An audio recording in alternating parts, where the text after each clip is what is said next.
On va se gêner sur Europe 1. 16h, 18h30, Laurent Ruquier. Bonjour, bienvenue sur Europe 1. Jusqu'à 18h30 aujourd'hui, Caroline Diamant. Stevie Boulet.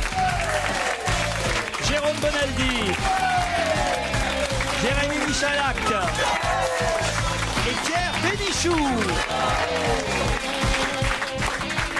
Tout va bien, Caroline? Très bien. Je vous trouve particulièrement en forme, resplendissante, joyeuse. C'est grâce au magazine Elle, c'est ça? Exactement, regardez. Spécial femme ronde avec une bombe atomique qui fait du 48 en couverture. Elle est enceinte, hein, c'est pour ça. Non, elle n'est pas enceinte. En plus, c'est l'anniversaire de ma fille. Aujourd'hui, elle a 15 ans. Une belle journée. Voilà, bon anniversaire, mon amour. 15 ans, elle va bientôt partir. Hein. Oui, hier, elle m'a dit, au fait, quand je serai enceinte, quand je serai plus grande, et je lui ai dit, écoute, la prochaine fois, tu sais quoi, commence tes phrases dans l'autre sens. Juste pour que j'évite l'arrêt cardiaque. Quel ennui, quel ennui. Qu'est-ce qu'il y a, Pierre? On est, ma fille a 15 ans, elle va partir bientôt. Oui, mais quand je serai enceinte et tout, mais dis non, mais on en est dans la mièvrerie totale. Comment ça va, ma grosse? Écoute, j'allais te dire que t'es très chic, mais que t'es toujours aussi court. Quelques mails envoyés par les auditeurs. Angélique, par exemple, qui demande des nouvelles de Pierre Bénichou. Elle dit, je suis venu mardi dernier à l'émission. Pierre n'avait pas l'air très en forme niveau santé. Alors j'aimerais savoir s'il va mieux. Au passage, Pierre, j'aimerais vous signaler que les chaussures à pompons, ça le fait pas du tout. Va falloir abandonner ça. Mais je vous aime quand même. Vous voyez? Une auditrice fan qui n'aime pas vos chaussures à pompons. Qu'est-ce qu'elle a à s'occuper de ma santé? Qu'est-ce que ça veut dire? Je suis en très bonne forme. Elle va me porter le noir, celle-là. Merde. Mais non, mais c'est vrai que... Quant aux chaussures à pompons, si elle les avait omis, je crois moi qu'elle ferait un bon. Hein. Ça veut dire ça, mes chaussures à pompons. Aujourd'hui, j'en ai pas, mais j'en ai toujours des chaussures à pompons. Pour ça, d'abord, ça s'appelle pas des pompons, ça s'appelle des pampilles. Et ça s'appelle pas des chaussures, ça s'appelle des mules. Des mules à pompons. On dit même des crocs maintenant. Je vous envoie ce mail pour faire part de mon admiration envers Jérôme Bonaldi, qui est sans aucun doute le plus cultivé de la bande et un des plus drôles. Tiens, ça, il ne le fait pas exprès. Hein. C'est mon cousin. Je trouve que vous ne mettez pas assez en valeur son intelligence et cela m'agace. En tout cas, l'émission est top. Je suis fan. Signé Hugo de Miami, le plus grand fan de Jérôme Bonaldi. Hugo de Miami. Hugo de Miami. Il doit pas un message codé, ça. Ça, c'est un message codé. Ça doit être la grosse Germaine qui dit je suis entre 4 et 5 au coin de la rue Saint-Denis aujourd'hui. C'est sûr ce que ça veut dire, ça, ouais. Fan des meilleurs pianistes, merci de préciser les adresses ou me procurer les CD des derniers concerts de Caroline Diamant pour entendre ses concertos de piano. J'ai joui des tympans, dit Claude. Vous n'étiez pas là, Stevie, quand Caroline nous a montré combien elle jouait du piano. Peut-être qu'avant la fin de l'émission, on lui demandera. Non, c'est joué du piano, toi. plus jamais. C'est pas la dernière fois qu'elle a joué du piano, l'autre jour, hein, je peux te dire. Parce que là, moi, c'est pas que j'étais fan, j'étais fasciné. Je suis là, je me repasse des disques de Bart Tatum en me disant, mais elle est meilleure. Je te jure, c'est formidable. Est-ce que vous aviez écouté notre émission ce jour-là, Maria? Oui, je l'ai entendu jouer du piano. Elle joue très bien du piano. Vous voyez. C'était très joli. Bonjour, Je Maria. la félicite. Bonjour, Laurent. Vous êtes à Sartrouville. Oui, tout à fait. Bon, et vous faites quoi là-bas à Sartrouville?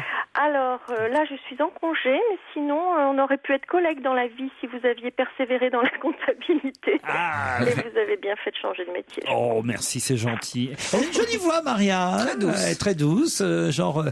C'est lundi, je vous réveille pas trop. Hein, c'est à peu près ça. Non, pas du tout. Je suis bien réveillée. Ah oui, vous, oui. Non, je parlais de nous. Ah oui. Frédéric est à Brie-sur-Marne, dans le Val-de-Marne. Bonjour, Frédéric. Bonjour Laurent. C'est Fred, c'est Fredo. Comment c'est votre petit nom? Freddy. Comme vous voulez, mon petit Laurent. Oh. Oula. On va vous laisser seul. C'est Freddy là, c'est Freddy Mercury là. Monsieur, je suis un homme pris. Maintenant, je fais attention. Ouais. Pourquoi Frédéric, vous êtes célibataire? Non, hélas. Ah, Hélas bah pour voilà. vous, Laurent. Et comment s'appelle votre femme? Cécile. Cécile. Bah, elle va être contente, Cécile, de voir que vous draguez les mecs à la radio. Et faites quoi, Frédéric, dans la vie? Eh bien, comme vous disiez tout à l'heure, vous alliez être pris, je suis douanier. Douanier. Et qu'est-ce que vous avez d'autre à déclarer? Oh. J'ai bien une vague idée. De mais l'amour j'ose pas pour le dire. votre émission. Ah, C'est pas mal. Vous avez des chouchous, des gens que vous aimez, des gens que vous détestez, racontez. Allez, je veux dire que j'adore Stevie. Ah. Son sens de la répartie. Moi, je serais de votre femme, je commencerais vraiment à m'inquiéter. Tu m'étonnes. Il y a Baleine ce caillou. Il est là. temps de faire un virage. Cécile, le prénom c'est avec un E à la fin ou Oui, oui, oui. Ah bon d'accord, c'est pas comme Cécile B2000. Non, non. Et vous, Maria, vous avez des préférés? Alors moi, vous, je suis fan. C'est vrai. Oui, c'est vrai. C'est mon genre. Oui, non, je suis une grande fan, mais après j'aime beaucoup. Oh, c'est pas la peine, les autres. J'aime beaucoup tous les chroniqueurs. J'ai une petite préférence pour Caroline Diamant. Ah, quel goût exquis vous avez. J'aime beaucoup Christine, mais elle n'est pas là aujourd'hui. Non, elle n'est pas là. Elle se repose après un week-end à Marne-la-Vallée. C'était comment chez Disney ce week-end, Jérémy? Avec Christine ou Disney? Avec Christine, parce que j'ai eu un texto de Michael Gregorio, notre imitateur. Qui était épuisé, non? Voilà, il m'a envoyé un texto, il m'a dit passer un week-end à Disney avec Christine Bravo, il faut faire ça au moins une fois dans sa vie. Alors je ne sais pas ce qui s'est passé. Mais qu'est-ce que vous faisiez? Elle était invitée à Disney par les attachés de presse de Disney qui nous ont gentiment invités à passer un week-end. Tout Paris, parce que j'ai vu des photos dans toute la presse, sauf de vous, parce qu'il y avait plus important que vous, mais... Ouais. Et Christine Bravo a fait des photos avec Adrienne Brody, qui était là. Ah oui, alors sauf que sur le même plan, ça rentrait pas, parce qu'avec leurs données, si tu veux, ça prenait trop de place. Et à ce propos, la chambre qu'ils ont donnée à Christine, c'est la suite Pinocchio. Alors je sais pas si c'est bien que vous avez fait, mais c'était quand même bien tombé. Bon, elle nous racontera quand elle reviendra cette semaine, Christine. Attention, Maria, Frédéric, vous allez peut-être gagner un week-end de 2 nuits au domaine d'Aurillac, l'hôtel 4 étoiles relais et château de Carcassonne. Ça vous dirait de partir à Carcassonne? Oh oui, ça me dirait, c'est une ville que je connais pas. Voilà, au cœur d'un parc de 4 hectares avec des arbres tricentenaires, le domaine d'Aurillac vous attend. 2 nuits en demi-pension en chambre luxe, mais pour ça il faut répondre à la question suivante. On voit Madame Bogdanova, ou plutôt Mademoiselle Bogdanova, dans la presse en photo aujourd'hui. C'est la sœur de... Igor Grishka, non? Mademoiselle Bogdanova aujourd'hui dans la presse. Eh oui, la photo de Mademoiselle Bogdanova. Si je vous disais son prénom, ce serait un peu trop facile. Mais qui est Mademoiselle Bogdanova, qui a l'air, évidemment, et c'est normal, très heureuse dans la presse de ce lundi. C'est dans la presse de ce lundi. Eh oui. C'est la petite amie de quelqu'un. Ça aurait pu être aussi dans la presse d'hier, d'ailleurs, mais hier... C'est pas la femme de Monsieur Dreyfus? C'est la femme de Robert-Louis Dreyfus. Excellente réponse. Margarita Dreyfus, mais qu'on appelle encore Margarita Bogdanova, son nom de jeune fille, quand elle dirige la société anonyme qui contrôle l'OM. Et Margarita Bogdanova a 3 enfants avec feu Monsieur Dreyfus, qui n'a pas pu voir la victoire de son club en Coupe de la Ligue samedi soir, mais l'entraîneur Didier Deschamps lui a rendu hommage, ainsi qu'une partie du public qui avait déployé une banderole. C'est une jolie blonde, Madame Bogdanova Dreyfus, qu'on peut voir dans François. Bravo, vous le saviez, Frédéric? Oui. Eh ben oui, manifestement. C'est pour ça qu'il a répondu, peut-être. Non, mais ça pouvait être par... Voilà. Je veux dire, ça pouvait être par déduction et tout ça, mais vous connaissiez son nom? Oui, parce que j'avais déjà vu un reportage, suite au décès de Monsieur Dreyfus. Et vous avez regardé le match? Pas du tout. Pas du tout. Vous n'êtes pas foot, vous, hein, c'est plutôt votre femme. Voilà. Il est plutôt patinage artistique. Frédéric, vous partez pour le domaine d'Aurillac. 2 nuits en demi-pension en chambre luxe, 2 repas au restaurant de l'hôtel, la table de Philippe Ducos, qui est un chef étoilé au Michelin. Et vous aurez le vin, hein, tout ça est compris. Hein. Merci beaucoup. 2 green fees, c'est-à-dire des accès pour une personne sur le parcours du golf de 18 trous du domaine. Et puis si vous ne pratiquez pas le golf, 2 entrées au château Comtal de la cité médiévale. Tennis, piscine et surtout une très belle région à découvrir, les Corbières, la montagne noire ou le canal du Midi. Oh, il est bon. Là, il est bon. Là, je n'ai pas le genre à interrompre, mais là, nous descend, ça repart. Vous ne partez pas sans rien, Maria, car Jeff de Bruges vous invite à partager des moments délicieusement gourmands. 1 kilo de chocolat de Pâques, poule, canard, mouton, vache, sans oublier les petites cloches en chocolat. Avec Jeff de Bruges, le plus difficile. Qu'est-ce qu'il ne faut pas dire? Avec Jeff de Bruges, le plus difficile, c'est de choisir. Tu sais que Pépita dans Pyramide, elle faisait pas mieux pour le cadeau. Cette marque, voilà une question pour Jérôme Bonaldi, là vous allez pouvoir briller. Jérôme, cette marque fête ses 50 ans. Doc Martens. Quoi? Doc Martens. Oui, bon, bah ça va, vous pourriez me laisser Attends, terminer. vous me dites, ça vous fait briller, je brille. Vous voulez que je brille, je brille. Ben oui, mais alors, briller des Doc Martens, il faut du cirage pour ça. Alors, quelle est la question? La question, c'est que le 1er avril prochain, effectivement, la marque Doc Martens va fêter ses 50 ans, le mythique godillot Doc Martens. Vous pouvez me citer, allez, 3 noms de personnalités célèbres qui portent des Doc Martens? Jean-Paul II. Jean-Paul II, oui, enfin, il est mort, mais... Jean-Paul Gaultier. Jean-Paul Gaultier, c'est pas bête, ouais. Je crois que Jean-Paul Sartre. Et puis la top modèle, Il aurait pu, non anglaise. Non, il y a là. eu des punks. Il y a eu des punks. Il y a Bénichou, il a des Doc Martens à pompons, c'est assez particulier. Mais... Non, plus récemment, idole des jeunes. Bah oui, la top modèle blonde. Robert là. Pattinson. Robert Pattinson, bonne réponse de Jérémy Michalak, le vampire de oui, Twilight. Moi, j'en ai jamais porté de Doc Martens. Eh ben moi j'en ai porté, c'est pas ce que j'ai fait de mieux dans ma vie. Pourquoi C'était la grande mode, nous. Si parce que j'en ai acheté des à fleurs et Elles étaient et coquines. ben je les ai ressortis intactes pour ma fille aujourd'hui. Le vieux modèle Doc Martens, il y avait une semelle qui permettait de mettre les lames de rasoir dedans pour les skins avaient ça. Bien sûr, Ah c'était oui. des skinheads, bien sûr. Mais oui, comme ça, quand ils te donnaient un coup de pied dans le genou, t'avais une entaille. Comme ça, enfin, moi, ils osaient pas. Et Jean-Paul II, c'est pour ça qu'il en portait? Mais bien sûr.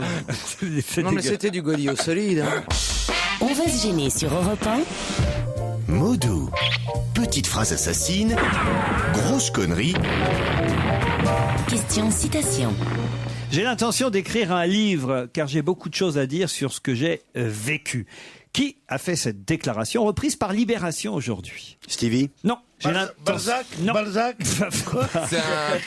C'est quelqu'un. Bah oui, c'est dans François, c'est contemporain. C'est pas dans François, c'est dans Libé, je vous ai À dit. Libé.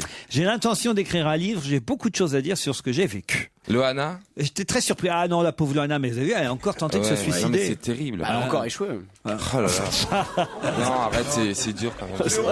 C'est triste. Vous pourriez lui passer un petit coup de fil. Mais quand j'ai pas son numéro, je peux même pas la joindre, je sais Ouais. même T'as pas quoi essayé faire, je suis que spectateur T'as comme même tout pas le monde. essayé de quoi. l'avoir son numéro. Tu l'as Non. lâché un peu. Non, j'ai pas. Ah non, j'ai rien à me reprocher, absolument rien. C'est elle qui me donne pas de nouvelles, et pas l'inverse. Ça, d'habitude, il arrive de pas être d'accord avec Stevie, mais là, il a raison. Hein. C'est-à-dire Il a rien à se reprocher. Quoi. Mais non, mais qu'est-ce que tu veux? Je suis spectateur, je suis triste. J'ai de l'empathie pour elle, mais qu'est-ce que Je tu suis veux désolée faire? mais moi je continue à chercher. Hein. Donc c'est pas Loana. Vous vous en foutez de Loana. Ah non, mais quand même, à prendre une deuxième tentative de Non, suicide, c'est c'est... terrible, non, c'est c'est que vrai. là. Puis Enfin, elle s'est voilà. enfuie de l'hôpital, tout. Enfin non, franchement. Ouais, non, mais tout part en lambeaux là. C'est une catastrophe, c'est la débandade. Et les autres, alors vous avez des nouvelles? T'as des nouvelles Oui, les autres, oui. Parce que les autres, ça se trouve, ils sont suicidés. On sait pas parce qu'ils sont moins connus. Non, Kenza, T'as des Delphine, nouvelles d'Aziz? Julie, Christophe. Aziz, non. C'était le meilleur. Vous Ouais. faites des réunions d'anciens combattants quelquefois? Enfin, Non, pour peut-être vous revoir. l'année prochaine pour les 10 ans, on va savoir. Kenza, c'était la petite brune aiguë, comme ça Voilà, Ah, Kenza. t'es ravissant. Non, Non, c'est l'ordre de Non, la ça, France. c'est l'ordre. Ah non, ça c'est c'est l'or. l'or de l'âtre. Celle qui était méchante, celle qui Ouais. disait du mal des autres C'est et ça. tout. Ouais. L'or. Non, ça c'était Stevie. Ça. Ah, par exemple, Laure Delattre, elle a travaillé à Europe 1, tu sais. Et sur M6 Oui, je aussi. sais. Qu'est-ce qu'elle devient, elle? L'or, je crois qu'elle a ouvert un institut de beauté avec sa sœur. Ah bah voilà. Ah, tu vois, Voilà, on va y C'est aller, vrai là, qu'elle hein. était esthéticienne au Voilà. départ. Non, après les autres, ça va. Julie et Christophe, ils sont à Toulouse. Le petit bébé Mathis, il va bien, il grandit. Il a 25 ans. Non, il va avoir Bientôt 10. 9 ans bientôt. 9 ans, 8 ans. Tu es le 8 parrain, ans. tu es le. Non, je suis pas le parrain. Et puis les autres, Delphine, elle est aussi du côté de Toulouse. Je vois les pas autres, qui c'est Delphine. Kenza, elle est sur Paris, elle travaille. Je crois qu'elle a une émission, elle est journaliste. C'est marrant elle parce qu'à écrit, la longue, s'ils sont tous du côté de Toulouse, on va habiter. On va appeler les habitants de Toulouse les losers. Hein. Oh non, arrête. Ah ouais, c'est le verbe Toulouse. Ouais. Alors dites ma phrase. J'ai l'intention d'écrire un livre. J'ai beaucoup de choses à dire sur ce que j'ai vécu. Éric Besson. Claudette Dion. Claudette Dion, non. C'est vrai qu'elle est sortie de la ferme ce week-end, c'est Bah ça? oui, je me disais. Mais moi je que- croyais qu'elle était sortie il y a 3 mois déjà. Et ta sœur? Ouais. Hermine. Qui ça? Hermine de Clermont-Tonnerre. Ah non, Qui est sortie rien aussi. à voir avec la télé-réalité. Est-ce que c'est quelqu'un qui a vécu une expérience particulière pendant les régionales? Non, du tout. Mais c'est assez surprenant parce que c'est quelqu'un qui avait dit qu'il serait plutôt discret. et- Besson? Non. Christian Odigier, Non. dans le genre discret. J'ai l'intention d'écrire un livre. J'ai beaucoup de choses à dire sur ce que j'ai vécu. C'est un politique. Ce n'est pas un politique. Ça serait pas celui qui a été acquitté il y a peu de temps parce qu'elle Viguier, le prof de droit qui aurait tué sa femme et qu'en fait il l'a pas tué? C'était pas Pascal, son Jacques, prénom, c'est Jacques c'était Viguier. Jacques. Mais c'est une bonne réponse de Jérôme Bonaldi. C'est pas lui qui l'a tué? Mais c'est vrai que c'est étonnant. Vous le saviez depuis le début, hein. Est-ce que t'es mauvais? Il est très mauvais comédien. Hein. C'est fou. Hein, J'aime bien comment tu fais. Ce serait pas. Parce que d'un seul coup, alors qu'il n'y a eu aucun indice, il sort le nom. Tu sais. Ça m'éclate. Si on a dit que c'était pas un politique, Oui, tu parlais. Mais vous êtes vraiment très mauvais, Bonaldi. Hein. Vous ne savez pas, mais en même temps, c'est tout à votre honneur. Pour votre femme, c'est rassurant. Vous ne savez pas mentir. Oui. Vraiment, si un jour. Ou vous le savez et vous le dites dès le départ, ou si vous le savez pas, faites pas semblant au bout de 2 minutes de donner la bonne réponse comme par une illumination. Parce que après, les auditeurs vont croire que tout est truqué, tout est triché à cause de vous. Enfin, c'est vrai, c'est incroyable ça. D'un seul coup comme ça, alors qu'il n'y a aucun indice, il nous sort Viguier. Non, mais cela dit, je pense que les auditeurs savent qu'il n'y a que lui qui est mauvais comédien. Mais à ce point-là, j'ai jamais vu ça, c'est frappant. Hein. Moi, c'est touchant. Et pour faire genre, je le savais pas, il a changé le prénom. Ce serait pas Pascal Viguier? Oui, moi je trouve. Il est mignon. Attendez. mais vous aviez dit. Non, mais il est con surtout. Hein, franchement. Non, arrêtez de dire ça. Il est pathétique, mais gentil. Non, mais Jérôme, vous vous rendez compte un peu de jugeote quand même. Mais je ne sais pas quand le dire et comment le dire. Mais ben voilà, mais c'est ça le métier. Ah oui. Soit vous le savez et vous le dites tout de suite, soit vous mentez très bien comme Jérémy Michalak qui lui sait très bien mentir et attend que les autres aient dit des âneries pendant 4 minutes. Vermine, le Michalak. Alors dis pas que tu le vermines, le Michalak. Soit vous faites comme les 3 autres cons, vous savez rien. Mais attends, fais comme nous, arrête de lire. Moi avant, quand je lisais tout, effectivement t'as les réponses. Jérémy, je sais pas, donnez-lui des leçons, faites quelque chose, il est ridicule. Là, il fallait commencer par est-ce que ça concerne un fait divers? Voilà. Et là, t'avances. Là, au moins, on aurait compris que d'un seul coup, vous sortiez le nom de Viguier, mais là, comme ça, d'un seul coup, Viguier. Chef, j'écoute vos conseils, vous dites attendre 4 minutes. Là, j'ai attendu 4 minutes 20. Certes, mais il faut que... Est-ce que c'est un politique? Non. Est-ce qu'il avait promis de rien dire? Donc j'ai pensé. Oui, et d'un seul coup, Viguier, évidemment, il y a que lui, oui. Non, vraiment. Non, mais vous nous prenez pour un con, hein.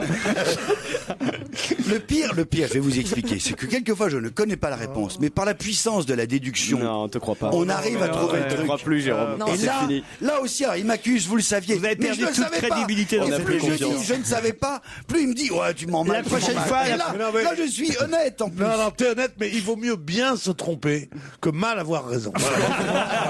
Exact. Je pense qu'il faut mieux être de mauvaise foi pour la bonne cause que de bonne foi pour la mauvaise cause. En tout cas, c'est fou parce que moi, j'arrive à plus comprendre parce que ce type quand même nous a dit très bien, tant mieux pour lui qu'il ait été acquitté. Mais souvenez-vous qu'il a dit oui, je ne veux pas parler aux journalistes et surtout, je veux que les journalistes m'oublient et qu'on ne parle plus de cette affaire. S'il sort un bouquin, alors on va en reparler de l'affaire. Il y a quelque chose que je comprends pas dans cette histoire. Bah oui, mais non, mais maintenant, comme la justice ne peut plus rien contre lui. La justice ne peut plus rien contre lui. Il des choses. Alors il fait son bouquin. Moi, je trouve que le titre est ridicule, quoi. C'est quoi? Bien dépecé, ça s'appelle.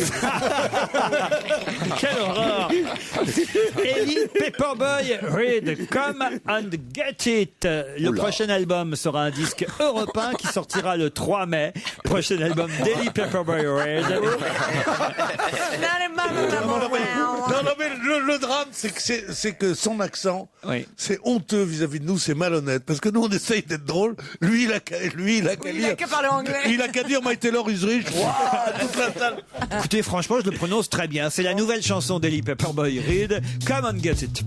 Jusqu'à 18h30 sur Europe 1, c'est la suite d'On va gêner avec Laurent Ruquier. Avec lui, aujourd'hui, Pierre Bénichou, Jérôme Bonaldi, Stevie, Caroline Diamant, Jérémy Michalak et l'ami Polo.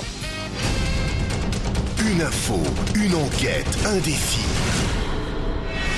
C'est le challenge Vermus. Paul, 4 challenges aujourd'hui. Wow. Bonjour Laurent. Bonjour Paul. Et alors attention, le premier challenge, je sais que ça va être difficile pour vous parce que moi, il y a quelque chose qui m'intéresse dans l'actualité football du jour, ou plutôt du week-end, puisque le tirage au sort a eu lieu, je crois, hier soir. C'est que j'étais sûr de ça d'ailleurs, je l'avais dit la semaine dernière, souvenez-vous, qui va tomber contre Quevilly, le petit poussé de la Coupe de France, le PSG, ça n'a pas loupé, c'est le Paris Saint-Germain. Sauf qu'il y a un problème, puisque pour l'instant le PSG joue à huis clos.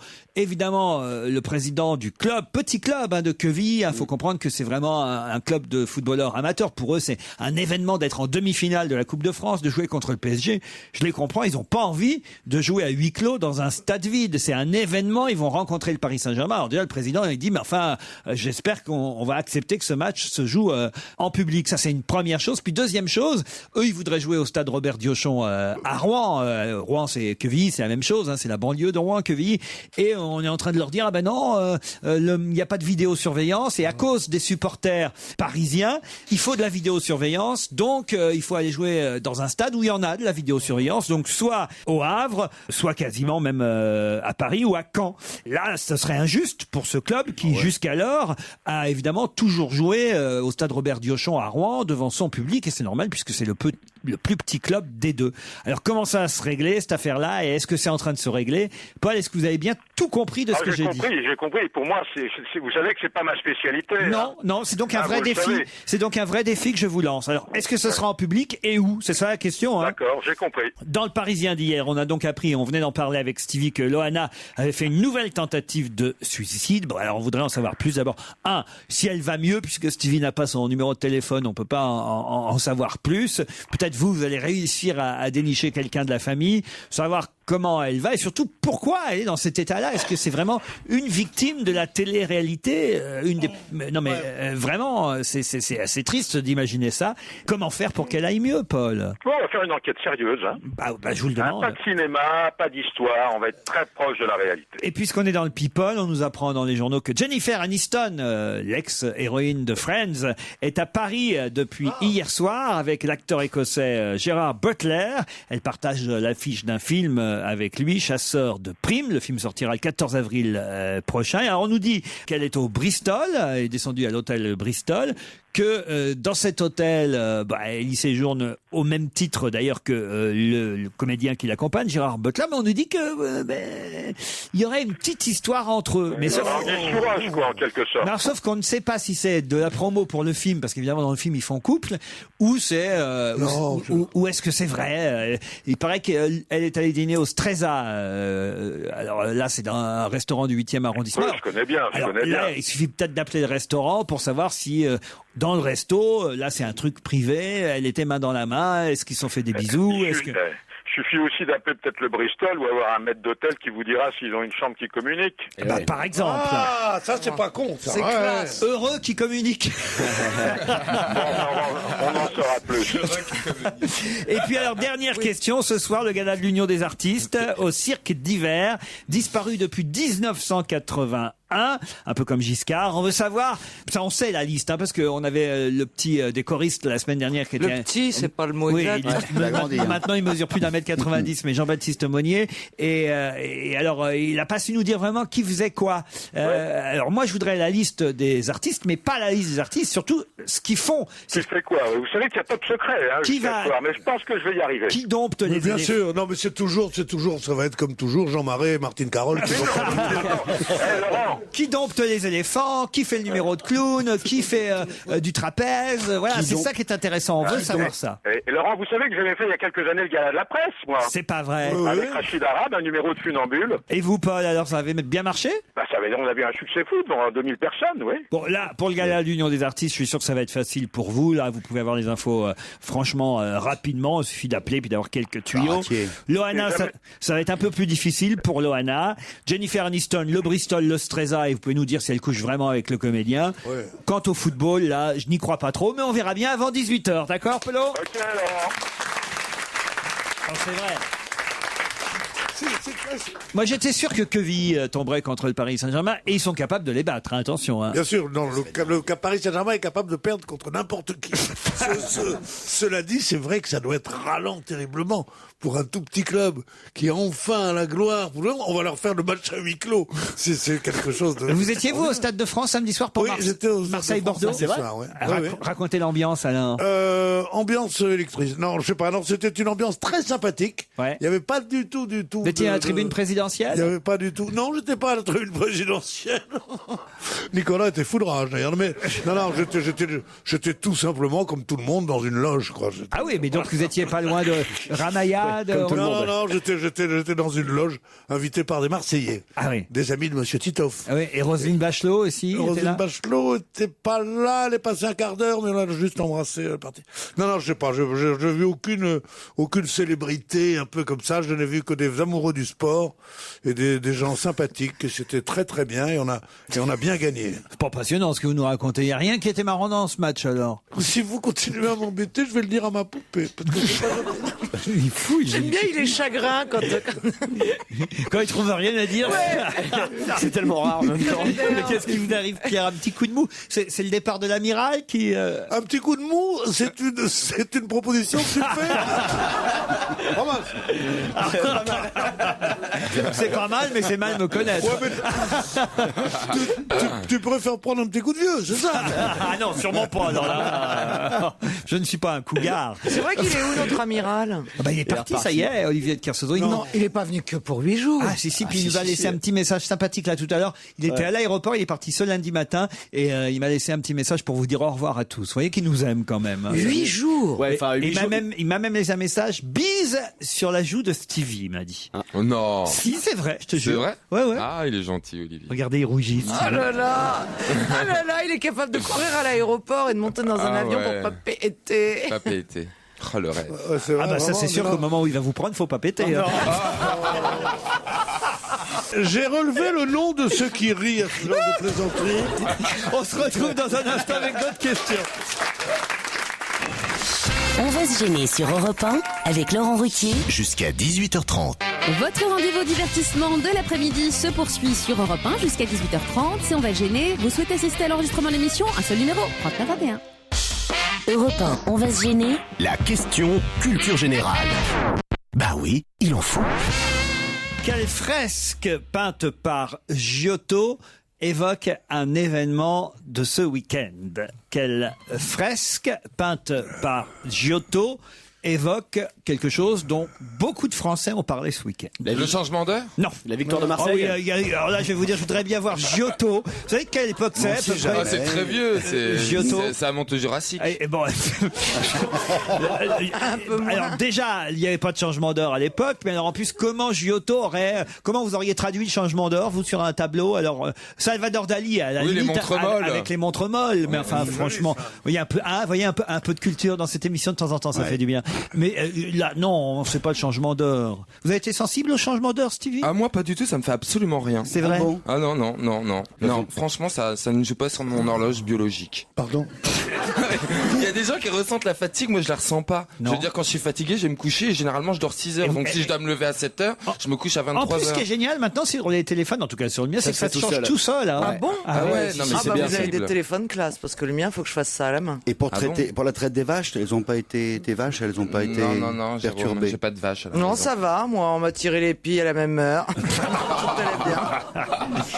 Bon, alors c'est pas le changement d'horaire.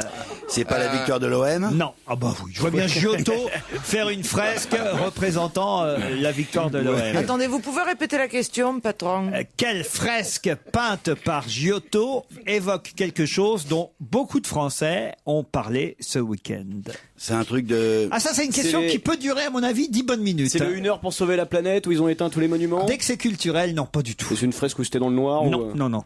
Quelle fresque peinte par Giotto? Je vous demande pas le nom de la fresque, hein, bien sûr, mais je vous demande quel est l'événement auquel ont participé de nombreux Français ce week-end. Peut-on voir sur cette fresque peinte par Giotto? La cérémonie des rameaux? Waouh, il est fort.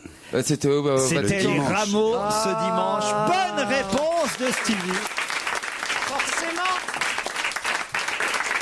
Et là, c'est l'enfant de cœur. Et là, c'est l'enfant de cœur, exactement. Je partais pas gagnante, c'est sûr. C'était les rameaux ce week-end. Et d'ailleurs, on a vu le pape. Le pape en papomobile. En papa mobile, voilà. Et le pape a préféré faire ça en voiture plutôt qu'à pied comme les années précédentes. Et il y a de nombreux catholiques qui vont à la messe des rameaux plus que les autres dimanches. Il y a foule dans les églises le dimanche des rameaux. C'est le premier jour de la semaine sainte. Absolument, et on va bénir, moi, ma maman, elle allait toujours faire bénir le buis pour le mettre ensuite derrière la croix. Bien sûr, parce qu'il faut pas faire Pâques avant les rameaux. Parce que ça portait bonheur toute l'année. Mais bien sûr. Et puis d'ailleurs, vous avez vu quel événement a salué les rameaux dans la presse, enfin dans les médias. Non, allez-y, dites-moi. Monseigneur Di Falco qui a été invité chez Drucker.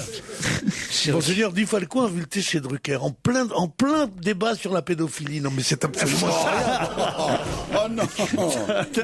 Non, t'es vache. Giotto, pour vous confirmer, c'est un peintre du XIIIe siècle, mort à Florence en 1337, cher Stevie. Et c'est lui qui a peint cette fresque représentant l'entrée de Jésus-Christ dans Jérusalem, puisque les rameaux, c'est ça, c'est l'entrée du Christ sur un ânon dans Jérusalem. Et les habitants sont tellement contents, il est reçu triomphalement qu'ils mettent des palmes par terre. Exactement, parce qu'il pleut beaucoup. Non, il met plein de palmes, mais voilà. Non, mais je vais lire la Bible. Mais c'est bien parce que Jean-Paul, non, c'est plus Jean-Paul maintenant, c'est Benoît, il est revenu à la tradition, il n'a pas pris du buis comme nous on fait beaucoup en France. Ouais. Dans le sud, ils prennent de l'olivier, il a pris vraiment des palmes comme à Jérusalem. Moi, ma maman, c'était le buis. Et elle n'allait jamais à la messe. Mes parents n'allaient jamais à la messe, mais vraiment jamais. Peut-être à Noël. Sauf, non, même pas Noël. Sauf pour les rameaux et pour Kippour, c'est ça? Non, mais mes parents étaient croyants, mais catholiques. Moi, j'ai fait communion, tout ce qu'il faut comme Stevie, quoi. Voilà. Enfin, pas tout à fait tout comme Stevie, mais...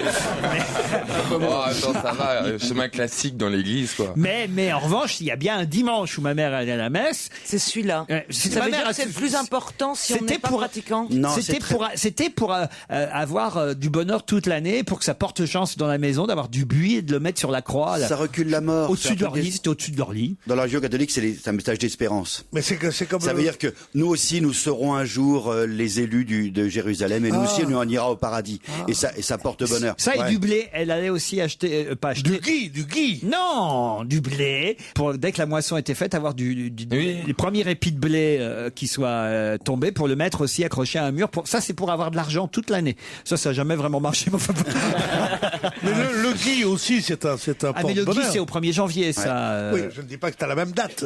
Je dis que parmi les fétiches pour porter bonheur, il y a le buis, le blé et le gui. Nous n'avons pas dans la religion juive des trucs porte-bonheur ou pas? Je ne sais pas, vous faites ce que vous voulez dans votre religion. Quand ils s'en vont, tu jettes de l'eau et du riz, un verre d'eau, c'est pas... Non, ça ce sont les... Non, ça c'est originaire, non, c'est les Afrique du Nord. Et la mezouza à l'entrée, elle porte pas bonheur? Un peu. Ça porte bonheur, ça. Non, mais c'est comme votre croix, c'est pas... D'accord. La croix, ça leur a pas porté bonheur, chérie. Il y a une jolie phrase, si Jésus était mort empalé, il y aurait les paratonnerres sur toutes les églises. C'est Jean-Yann, ça. C'est Jean-Yann. En tout cas, Stevie, vous, comme moi, vous aviez des petits porte-bonheur comme ça dans la maison? Non, j'en ai pas de ça, moi, bizarrement. Les rameaux, c'est pas la cérémonie que tu préfères. Que je préfère, ouais. C'est laquelle? C'est la Pentecôte. Ça fait longtemps que j'ai pas été dans une église, en fait. J'ai brûlé quelques cierges comme ça, mais... Tu m'étonnes. Mais voilà, j'en reviens toujours à ce que Jésus aurait dit. Je ne suis pas dans des palais de bois et de pierre, je suis partout. La plus festive, c'est Pâques. Donc je peux prier Dieu partout, j'ai pas besoin d'être dans une église. La plus festive, c'est Pâques. Il est ressuscité, c'est génial, la vie est belle. Stevie adore Pâques, il aime bien chercher les œufs. Les cloches, surtout. Sympa, c'est la Pentecôte. T'as les petites, tu parles toutes les langues, t'as l'omniscient, et t'as une petite flamme sur ta tête. Et les petits œufs de Pâques. Oh là là, vous aimez ça. T'en auras tout à l'heure. J'en ai pour toi tout à l'heure. Ils arrivent. Vous cachez des œufs dans votre jardin, Stevie? Bah plus maintenant. Pourquoi? Oh bah parce que je suis tout seul, je vais pas me cacher des œufs comme une connasse dans mon jardin. Du coup, je peux les avoir au pied de mon lit en regardant un film, tu vois. Excuse-moi, tu te mets 2000 boules de Noël pour Ah oui, mais Noël c'est pas la même chose. Tu sais qu'en les cachant tout seul, il est capable de pas les retrouver. En 1988, Bobby McFerrin chantait Don't Worry Be Happy. Là, je l'ai bien dit quand même. C'est normal, c'est un tube. Retour au studio Merlin d'Europe 1 pour On va se gêner. On retrouve Laurent Ruquier, ses complices et les questions sur l'actualité, évidemment. Dans la presse du jour, qui traite qui de pleutre, d'acteur raté et de lâche? Moi, je sais, Monsieur Besson en parlant de Monsieur Guillon. Excellente réponse de Pierre Bénichou.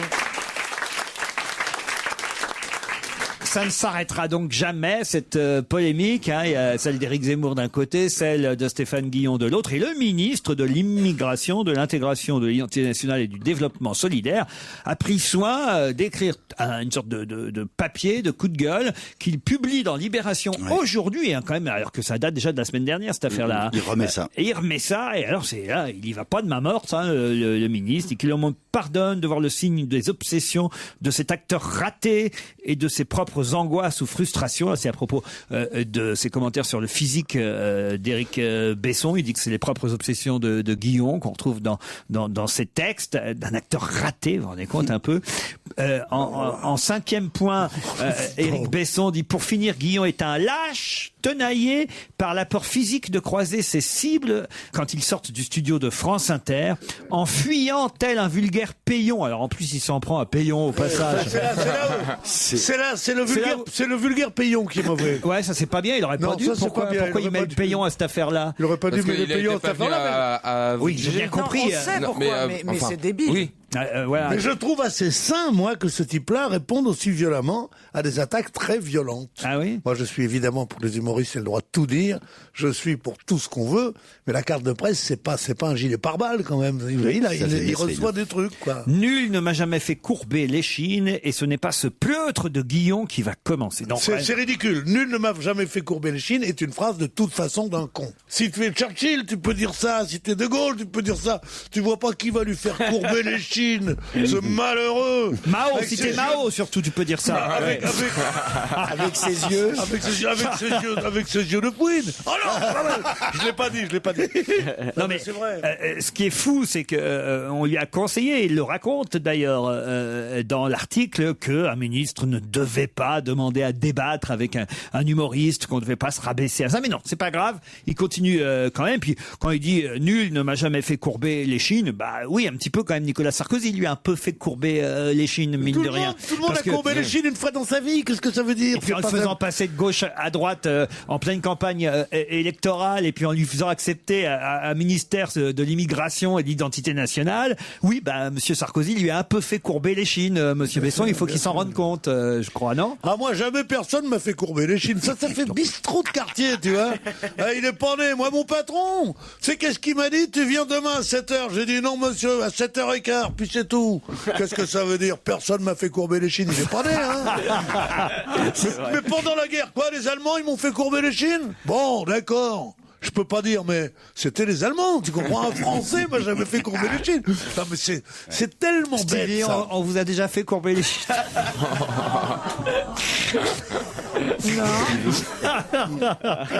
Regardez, j'arrive à le faire rougir. C'est mignon quand même. Non, je rougis pas. Ah si, c'est Tu rougis avant 18h et après tu reprends du poil de la bête. Stevie, dans un journal aujourd'hui, on peut lire: c'est la fête du slick. À quel propos? Du slick? Oui, c'est la fête du slick. C'est le salon du livre quelque chose? Non. Du livre électronique? Non. C'est sur la Formule 1, ça. Bien sûr, Jérôme. C'est les pneus slick, les pneus lisses. Ah, c'est pas ça qui a provoqué l'accident, là, d'ailleurs? Non, ça n'a pas provoqué l'accident, mais la victoire de Button. Ça a provoqué la victoire de Button, et c'est une nouvelle, excellente réponse de Jérôme Bonaldi.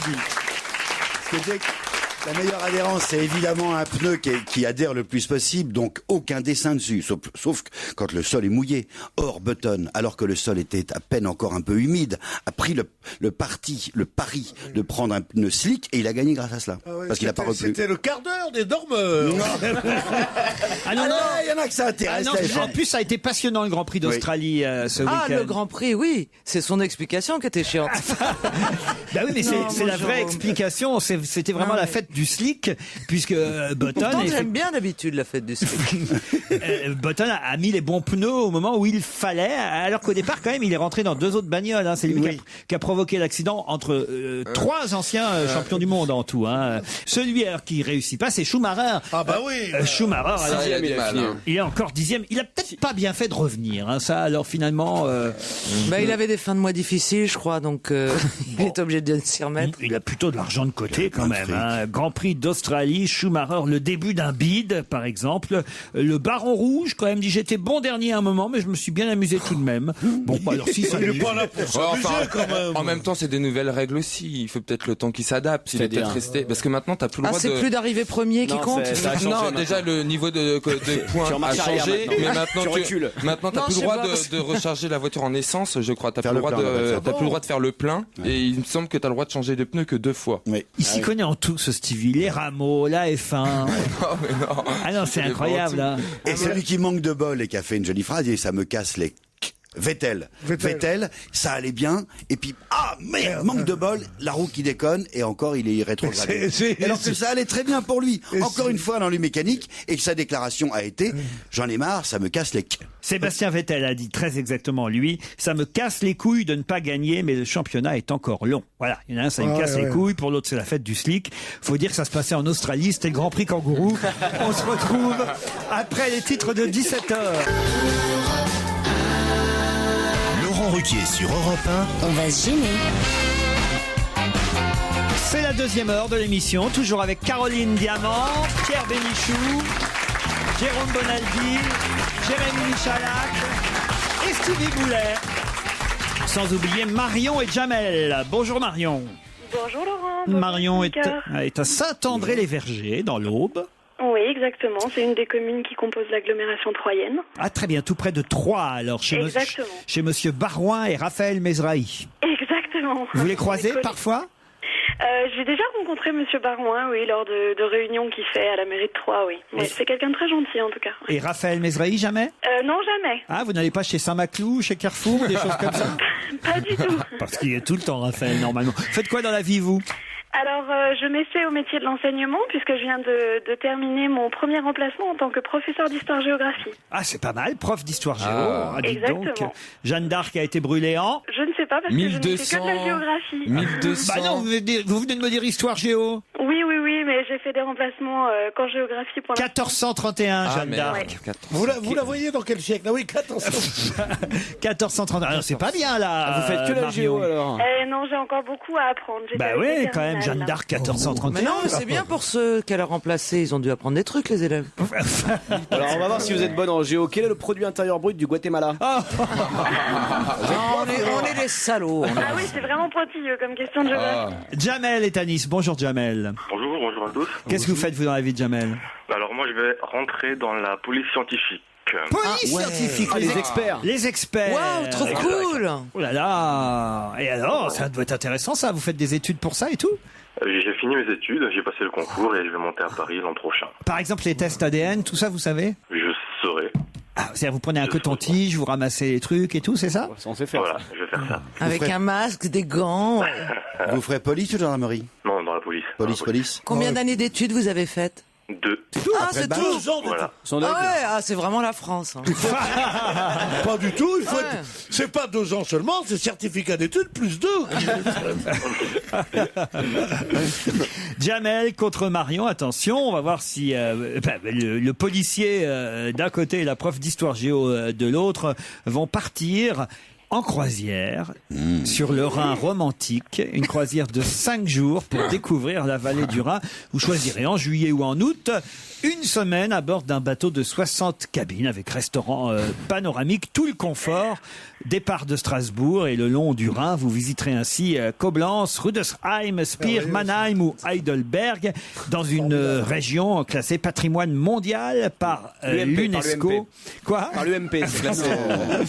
Alors attention, voici la question. Louis Fabre s'est mis devant le canard pour rendre hommage à son père. Mais pour quelle raison s'est-il mis devant le canard ? C'est parce que c'est l'hydravion qui a fait le premier vol mondial. Oh là là là là. Oh bah dis donc, elle est pas mauvaise en tout. Hein. Bravo Marion.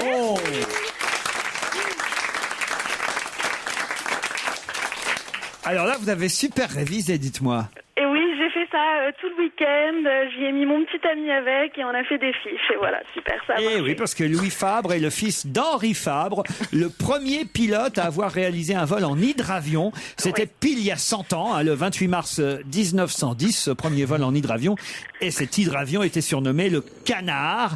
Et il y avait une réplique. C'était pas le vrai, mais il y avait une réplique de ce premier hydravion près de l'étang de Berre et on a demandé au fils de l'aviateur de l'époque. On dirait Laurence Ferrari au JT.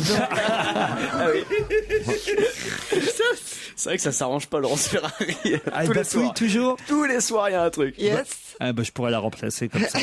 Et donc il s'est mis devant cette réplique de l'hydravion avec lequel son père avait décollé le 28 mars 1910. Il n'est pas tout jeune lui-même, hein, d'ailleurs, le fils Oh bah oui, Fabre. parce qu'un papa en 1910 qui était en âge de voler, lui-même doit avoir un certain âge. Et Denise Fabre est la petite fille. Elle, Ah oui Non. Non. Elle a des heures de vol aussi, mais elle fait pas partie de la famille. Jamel, c'est gagné. Ah, non, c'est Marion, pardon. Marion. Non, mais on a changé les règles en fait. C'est celui qui perd qui gagne. C'est comme en F1. C'est gagné aussi pour Jamel parce que lui va repartir Avec du chocolat. Exactement. Mais est-ce que ça serait pas un Jeff de Bruges? Ouais, Jeff de Bruges. Mais le problème avec Jeff de 1 Bruges, kilo de chocolat de Pâques. il y a un problème avec Jeff de Bruges. C'est quoi? C'est de choisir. Pourquoi? Mais je sais pas, c'est sur votre texte. Ah oui. Le plus difficile, c'est de choisir. Voilà, parce que toi, tu te rappelles des textes. c'est lui qui les a écrits. Entre les poules, les canards, les moutons, les vaches. va prendre 1 les canards. kilo de chocolat, sans oublier les petites cloches du même métal. Vous êtes contente, Jamel? Beaucoup, très beaucoup. Merci beaucoup. Très beaucoup. Ah, elle est belle la police. Et Marion, quant à elle, eh bien, la voilà partie en Allemagne à bord de ce bateau qui va lui faire visiter la vallée du Rhin. Vous nous direz comment c'était, d'accord? D'accord, promis. Je On vous prendrai remercie. les cours de géographie là-bas de l'Europe. Oh, mais non, je suis sûr que en géo, vous êtes Vous pourriez prendre des cours de poésie. Vous savez que c'est le plus joli voyage du monde, surtout à l'époque où vous allez le faire. Le mai, le joli mai embarque sur le Rhin. Oui, Vous sauf que connaissiez c'est pas en ça juillet, en août, Pierre. C'est en juillet et en août, bien sûr. C'est dommage.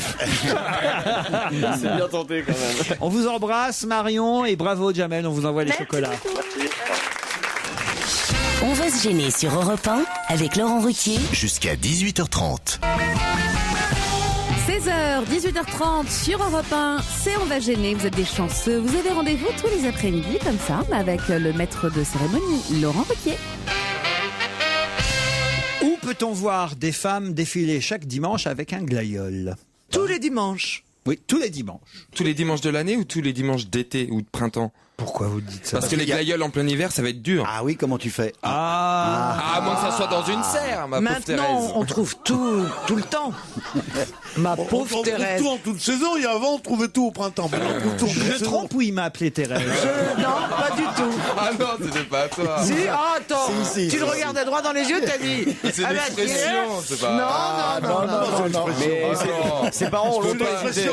Moi, j'étais avec De Gaulle l'autre jour, j'ai dit, mais qu'est-ce qu'il dit, Jacqueline? Il n'était pas content. Je lui ai pas dit, c'est une expression, tu comprends? Alors en tout cas, écoutez, j'en sais rien pour vos glaïeuls là, mais de toute façon, voilà, c'est tous les dimanches avec un glaïeul. C'est comme ça, à la main le glaïeul. Bon, c'est pas en France votre truc. C'est pas en France, donc l'hiver. n'est À pas la main, forcément- le glaïeul, c'est dur de voir un En glaïeul. Thaïlande Pardon? En Thaïlande En Thaïlande avec un glaïeul. C'est Ouais, pas, ouais. c'est pas un glaïeul. C'est un qu'ils ont à la poireau. main. C'est des chemises rouges, mais ils auraient pu Est-ce que avoir c'est un glaïeul. quelque chose de religieux? Non, du tout. C'est une sorte de protestation politique? Tout à fait. Elles sont Comme les nombreuses. autres, comme les fêtes de Buenos Aires, elles avaient des casseroles. Exactement. Ok, Monsieur. c'est pas très efficace si elles sont Donc obligées de c'est le faire. pas Bonaldi le sait. Alors, démasqué encore. Ouais, ça c'est drôle. À partir du moment où il a dit, Ça serait pas politique c'est comme à Buenos Aires avec Ouais. les casseroles, Ouais. c'est qu'il sait très bien que c'est à Cuba et que c'est les bonnes femmes blanches. Alors me faire pas chier, Bonaldi. Chef, j'écoute vos conseils. Dans l'heure précédente, vous disiez, essaye d'amener le truc dans le style, tiens, Mais ouais, c'est ça pas ce serait- t'amènes. Mais là, je t'amène le truc. Intelligemment. Mais ne pars pas tout de suite en Amérique du Sud. Passe par ailleurs. Tu vois ce que je veux dire? Oui, mais Il est vraiment con, hein. Enfin, vous vous rendez compte, Jérôme? Mais c'était amené intelligemment. Non, Est-ce que... non, vous voyez, en tout cas pas à mes yeux. Vous voyez. J'ai tout de suite compris que vous le saviez depuis le début et qu'une fois de plus, vous faisiez de la rétention d'informations. Mais pourquoi tu crois qu'il est chef? Il lit dans nos pensées. Ah, ça c'est vrai, en plus. Mais oui, mais Absolument. vous êtes le mentaliste. Ah oui, C'est exactement. vous le mentaliste. Ah, mais ça c'est sûr, Faut pas que je vous apprenne à jouer au poker, vous allez tous nous prendre notre oseille. vous pouvez pas me cacher grand chose. Ça c'est sûr que je lis complètement dans Lis vos dans, pensées. lis dans les pensées de Pierre. Là. Oh là, je préfère pas. Il y a longtemps que j'ai arrêté. Et parfois je lis, mais qu'est-ce qu'il fout là-bas? C'est moi qui devrais être à cette place. Quant à vous, Bonaldi, alors maintenant, expliquez un peu la réponse quand même. Les femmes de prisonniers politiques, qui sont pas tous officiellement des prisonniers politiques, tous les dimanches, font... comme les femmes de disparus faisaient la même chose à Buenos Aires, ou les bourgeoises avec les casseroles également en Argentine. Tu vois qu'ils le savaient. Donc protestent et disent voilà, on existe, on est là. Est-ce que tu devais être détesté à l'école? Les autres gamins devaient être dingue. Non, mais j'ai appris à fermer ma gueule, mais là, le but, c'est... Je vous dis, même Jean Dutour était moins chiant que vous. En tout cas, voilà, on les appelle les dames blanches. Elles ont manifesté là. Alors, pour le coup, pas tous les dimanches. Elles ont fait ça tous les dimanches depuis maintenant presque 7 ans. Mais là, c'est pendant 7 jours carrément qu'elles étaient dans les rues de la Havane à défiler pour demander la libération de leur mari ou à un des membres de leur famille qui sont des prisonniers politiques du régime Castro. Castriste. Puisque, effectivement, on peut toujours appeler ça le régime castriste, même si c'est plus fidèle, c'est son frère Raoul. Qui, quand c'est pas un frère, c'est l'autre, hein, finalement. Ouais. Et quand ça va s'arrêter cette répression. C'est assez intéressant ce papier dans Libé aujourd'hui sur comment ça se passe là-bas à Cuba et surtout ce qui est intéressant c'est que pendant qu'elles manifestent il y a d'autres Cubains qui les sifflent et qui leur dit on n'a pas le droit de s'en prendre à Castro, on n'a pas le droit de s'en prendre au régime. Ça doit pas être facile hein, de s'opposer là-bas. Oui, bien sûr, parce que c'est vrai qu'il y a un vrai fond d'adhésion à ce régime. C'est pas comme en Union soviétique où tout le monde détestait le pouvoir. Las damas de Blanco. Mais c'est merveilleux que ce soit des femmes alors. Mais les manifestations de femmes, ça a toujours été comme ça. Les femmes de grévistes en Amérique des années 20, les folles de mai au Chili, à Buenos Aires aussi, ça, ce sont toujours les femmes qui manifestent comme ça. Parce que désolé, hein, vous dites oui, c'est leur mari, mais je suis désolé, les maris, ils ont des frères, ils ont des pères. Mais pourquoi moi je suis pour l'égalité des sexes, je trouve que c'est très très bien que des femmes manifestent comme des hommes. Pourquoi ce truc de dire c'est mon mari qui fait ça pendant ce temps je suis à la maison, je mets les patins pour pas qu'il me fasse pour pas qu'il me raye mon parquet. Non, les femmes doivent aussi manifester, aimer, baiser, sortir, pleurer, travailler, tout. Qu'est-ce que ça veut dire? Les femmes, je vois pas pourquoi elles iraient manifester, parce que ce sont des êtres humains. Bravo. On apprend dans François la façon dont Mohamed Petit est décédé. Ça se passe à Bayonne et c'est un fait divers et une histoire assez incroyable et triste d'ailleurs. C'est un drame. Donc je vous demande de pas faire de mauvaises plaisanteries. Et Mohamed Petit avait 45 ans. Mais comment est-il décédé? On nous le raconte aujourd'hui, ce fait divers dans la presse. Il s'est fait écraser par une vache? Non. Non, mais c'est lié au fait de Bayonne. Je veux dire. Pourquoi? C'est lié au fait de Bayonne. Ah non, c'est pas lié au fait de Bayonne. Ça aurait pu se passer ailleurs qu'à Bayonne. C'était l'homme le plus petit du monde. Mohamed Petit, non. Non, il est chinois. Non. Le plus petit du monde. Ping Ping. Il est mort étouffé. Non. Il est mort brutalement. Il est mort brutalement. Dans des conditions... Il a souffert. Il a souffert. Oh, c'est jamais agréable de mourir, hein. Oui, non, mais on peut mourir en douceur ou violemment. C'est pas en douceur. Il a fait une connerie. C'est pas violemment. Ouais. Non, il a pas fait de connerie. Il a pas bu. Il a été victime d'une erreur médicale. Du tout. C'est pas celui qui a été écrasé par un bus? Non. Et il a bu de l'eau de Javel. Non. Il a ingéré quelque chose. Ce sont des circonstances très particulières qui sont toutes à son honneur, d'ailleurs. C'est celui qui a voulu sauver quelqu'un qui se noyait et il s'est noyé lui-même. Excellente réponse de Jérémy Michalak. Il a voulu sauver quelqu'un qui tentait de se suicider. Alors, quelle différence entre Jérémy qui donne la bonne réponse au bout de 2 minutes et 4 secondes et moi qui attends 4 minutes? Parce qu'il la donne bien, quoi. Mais attends! C'est celui qui a... C'est quoi la différence? Parce que ça sonne vrai, quoi. Mais t'as pas à l'accuser en plus, c'est vrai, parce que tu j'essaie de faire des progrès, de progresser. Lui, voilà, la bonne réponse lui revient, elle lui revient et il la donne. Voilà, tout bêtement. Mais vous lisez dans ses pensées, vous saviez qu'il le savait lui aussi depuis le début. Non, ça lui était pas venu. Non, je le vois, mon joujou, quand il sait à l'avance. Bon. Alors en tout cas, ce Bayonnais, effectivement, s'est jeté dans l'Adour pour sauver quelqu'un qui se suicidait, qui est mort aussi. Les deux sont morts. Et il savait bien nager, pourtant disent les témoignages. Mais on a repêché... Quel âge avait-il 45 ans, le sauveur. 45 ans, c'est bien de se jeter dans l'eau à 45 ans. Il a perdu la vie en tentant de sauver un homme dont il ne connaissait rien jeudi dernier, peu après 20h. Il se promenait dans le centre-ville de Bayonne avec sa compagne, qui en plus a vu son compagnon se noyer devant elle, quoi. Voilà, le couple a aperçu un jeune homme à peine majeur passer délibérément par-dessus le parapet en pierre face à la cathédrale Sainte-Marie de Bayonne, et lui a plongé dans l'Adour pour tenter de sauver cet homme qui mettait fin à ses jours. Et hélas, le candidat au suicide, lui, est mort aussi, mais on a repêché son corps que le lendemain matin. En fait, le jeune que Mohamed Petit a voulu sauver a paniqué dans l'eau et a appuyé sur la tête de Momo, puisqu'on le surnommait Momo là-bas à Bayonne. Il était apprécié apparemment de tout son voisinage. J'en parle, c'est une belle histoire, enfin une triste histoire, mais en même temps, voilà, comme quoi les héros, un geste magnifique. Les héros, hélas, n'ont pas toujours des fins heureuses. Les histoires d'amour finissent mal en général. Oh, c'est joli, ça aurait pu être le titre de François. Les histoires d'Adour finissent mal en général. Vous sauteriez, vous, Stevie, dans l'eau pour sauver un petit mec de 18 ans? Moi, j'ai mon idée. Oui. Vous nagez bien? Je nage bien. Parce qu'il faut super bien nager pour ramener quelqu'un. Ouais, c'est ça. Un conseil, enlevez vos chaussures et votre veste si vous en avez une, votre manteau. Très souvent aussi. Non, mais prenez votre temps. Ça pliez-les, parce qu'il faut être propre. Est-ce que tu penses je suis persuadé qu'il a peut-être déconné en se disant qu'il a gardé son manteau et ses chaussures. On nage évidemment beaucoup moins bien avec ça. C'est un truc. Moi, ça m'est arrivé un type, hélas, je sais pas très bien nager, mais de toute façon, qui était là dans l'eau, qui criait help, help. Et je dis, au lieu d'apprendre l'anglais, t'aurais mieux fait d'apprendre à nager. Non, mais moi, ça m'est arrivé une fois d'être sauvé, enfin pas à moi. C'est une vieille histoire. T'as été sauvé de la noyade? Non, pas moi, mon chien. Mais moi, attends, mais j'étais pas là, mais mon pauvre Nounoun. Tu sais, attention, il y a des canards. La dernière aventure de Nounoun. Attends, il a été attaqué par des canards. Non, mais il y a des canards sur le long de la Sarthe et ma maman le promenait avec ma chienne Emma.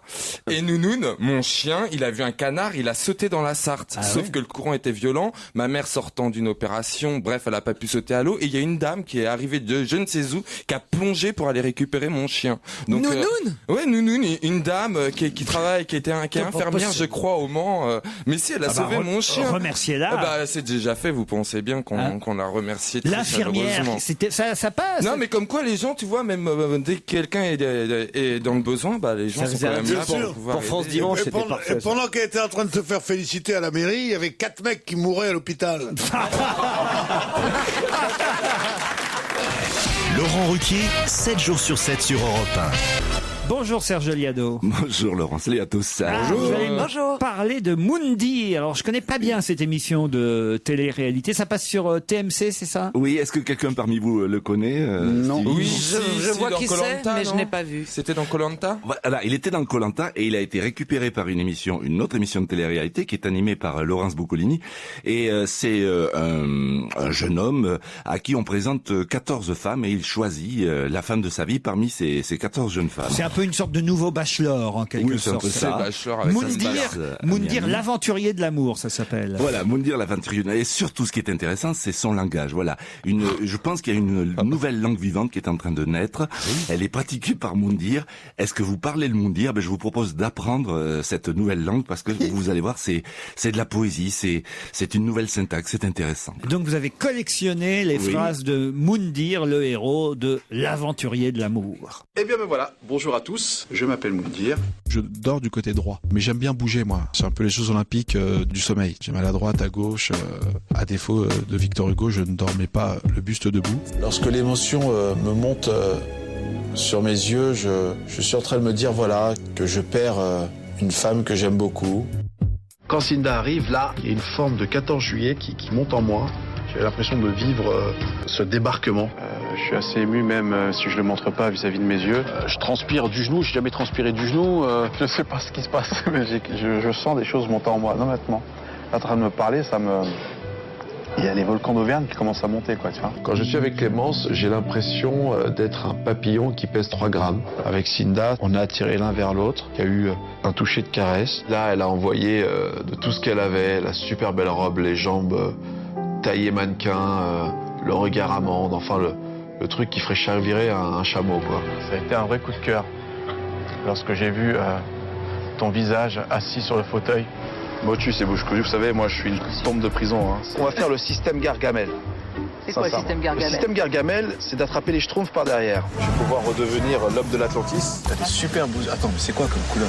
C'est des yeux vraiment marron. Serpent. Clair. Ouais, je sais pas. Là, c'est sur un marron... C'est noisette, quoi. Marron Picasso, je sais pas quoi. On a vraiment l'impression avec elle d'être plongé dans une beauté profonde. Lorsqu'elle me regarde, j'ai l'impression de me voir en fait en femme. Parce qu'en fait, Moundir, ça se parle mais ça ne se comprend pas. Une façon de parler qui est assez perplexe. Donc. Ah non, mais en plus c'est tout à fait compréhensif, tu vois.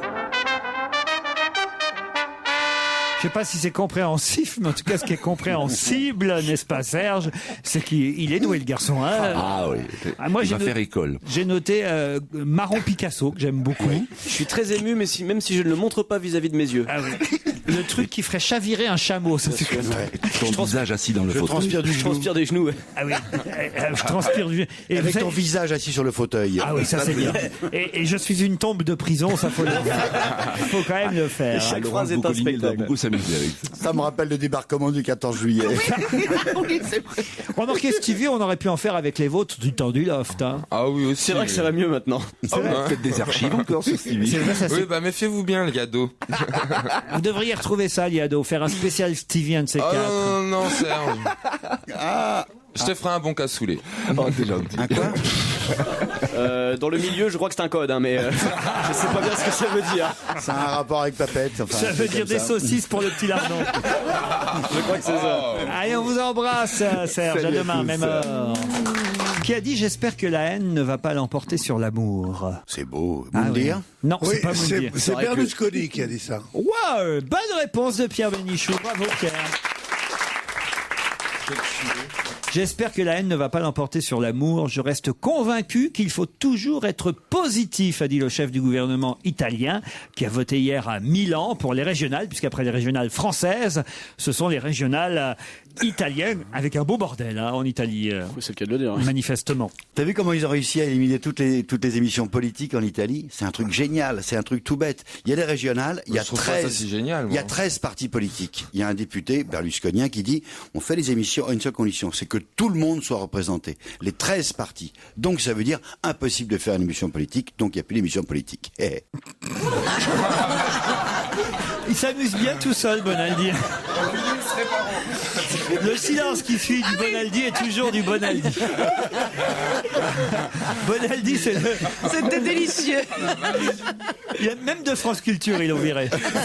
C'est con parce que c'est intéressant en plus. Oui. Oh, mais je suis sûr que par exemple, ça, il le sait aussi s'il a lu le Figaro, Bonaldi. Si vous savez, vous me promettez que vous répondez tout de suite, Jérôme.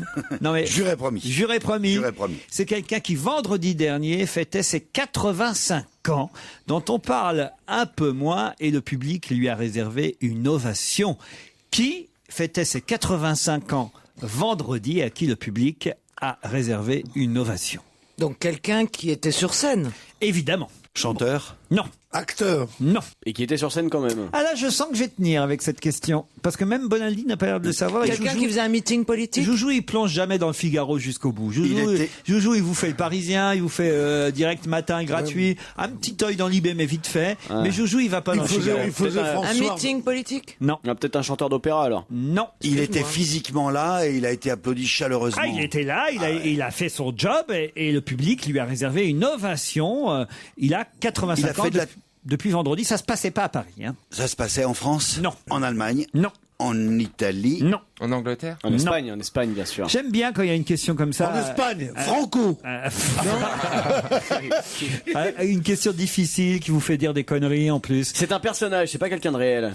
C'est quelqu'un de réel. Une ovation pour son anniversaire le vendredi. On était quoi, le 27 mars? Et attends, le mec était sur la scène ou dans la salle? 26 mars, vendredi. Il était sur la scène ou dans la salle? Non, il était sur la scène. Et les gens venaient le voir. Et il faisait son job. Tout Oui. seul? Alors, attendez. Facile. J'ai envie de dire que... D'ailleurs, il est possible. S'il n'est pas chanteur, il est chef d'orchestre, peut-être. Ouais, il est chef d'orchestre. Alors, André Rieu? Non. il est... Georges Prêtre. Non. Non, Yehudi, Menoui. Michel Legrand? Non. Non, c'est pas Legrand d'ailleurs. Non. Si, c'est Legrand. Ivry Guitlis? Non, c'est un Français, j'ai dit. Hein. Attention. 85 ans. De toute façon, je pense que Stevie, c'est pas la peine qu'il cherche parce qu'il le connaît pas. Bah attends, on va savoir. Jérôme Bonaldi. Orchestre de Lille, il a fait longtemps. Jérôme Bonaldi et Pierre Bénichou ont leur chance. Peut-être Joujou, Caroline oubliée. Cosma, il a 25 ans. Non, ça veut dire que je suis trop con, c'est pas la peine que je cherche. Oh, je me remets au piano si vous me faites chier. Charlie Oleg? Non. Charlie. C'est un Casatsu dans le genre? Non, Casatsu, il était en classe avec moi, il n'a pas 85 ans, connard. Il a peut-être beaucoup redoublé. T'étais peut-être très en avance. J'ai quand même trouvé son métier, moi, monsieur. Oui, chef d'orchestre. Ça, c'est vrai, on vous le doit, Caroline. Maintenant, il n'y en a pas 10 000 des chefs d'orchestre. Mazel. Il n'est pas seulement chef d'orchestre, parce que tous les chefs d'orchestre ne sont pas compositeurs. Absolument. Lui, il est compositeur. D'œuvres contemporaines connues. Très contemporaine, je vais vous aider même. Ah là là, c'est Messe pour le temps présent. Très contemporaine. Ah, mais je vois, moi. Mais là, c'est uniquement Alzheimer. La Messe pour le temps présent. La messe pour le temps présent de... Rinda, voilà. Ça, c'est uniquement Alzheimer.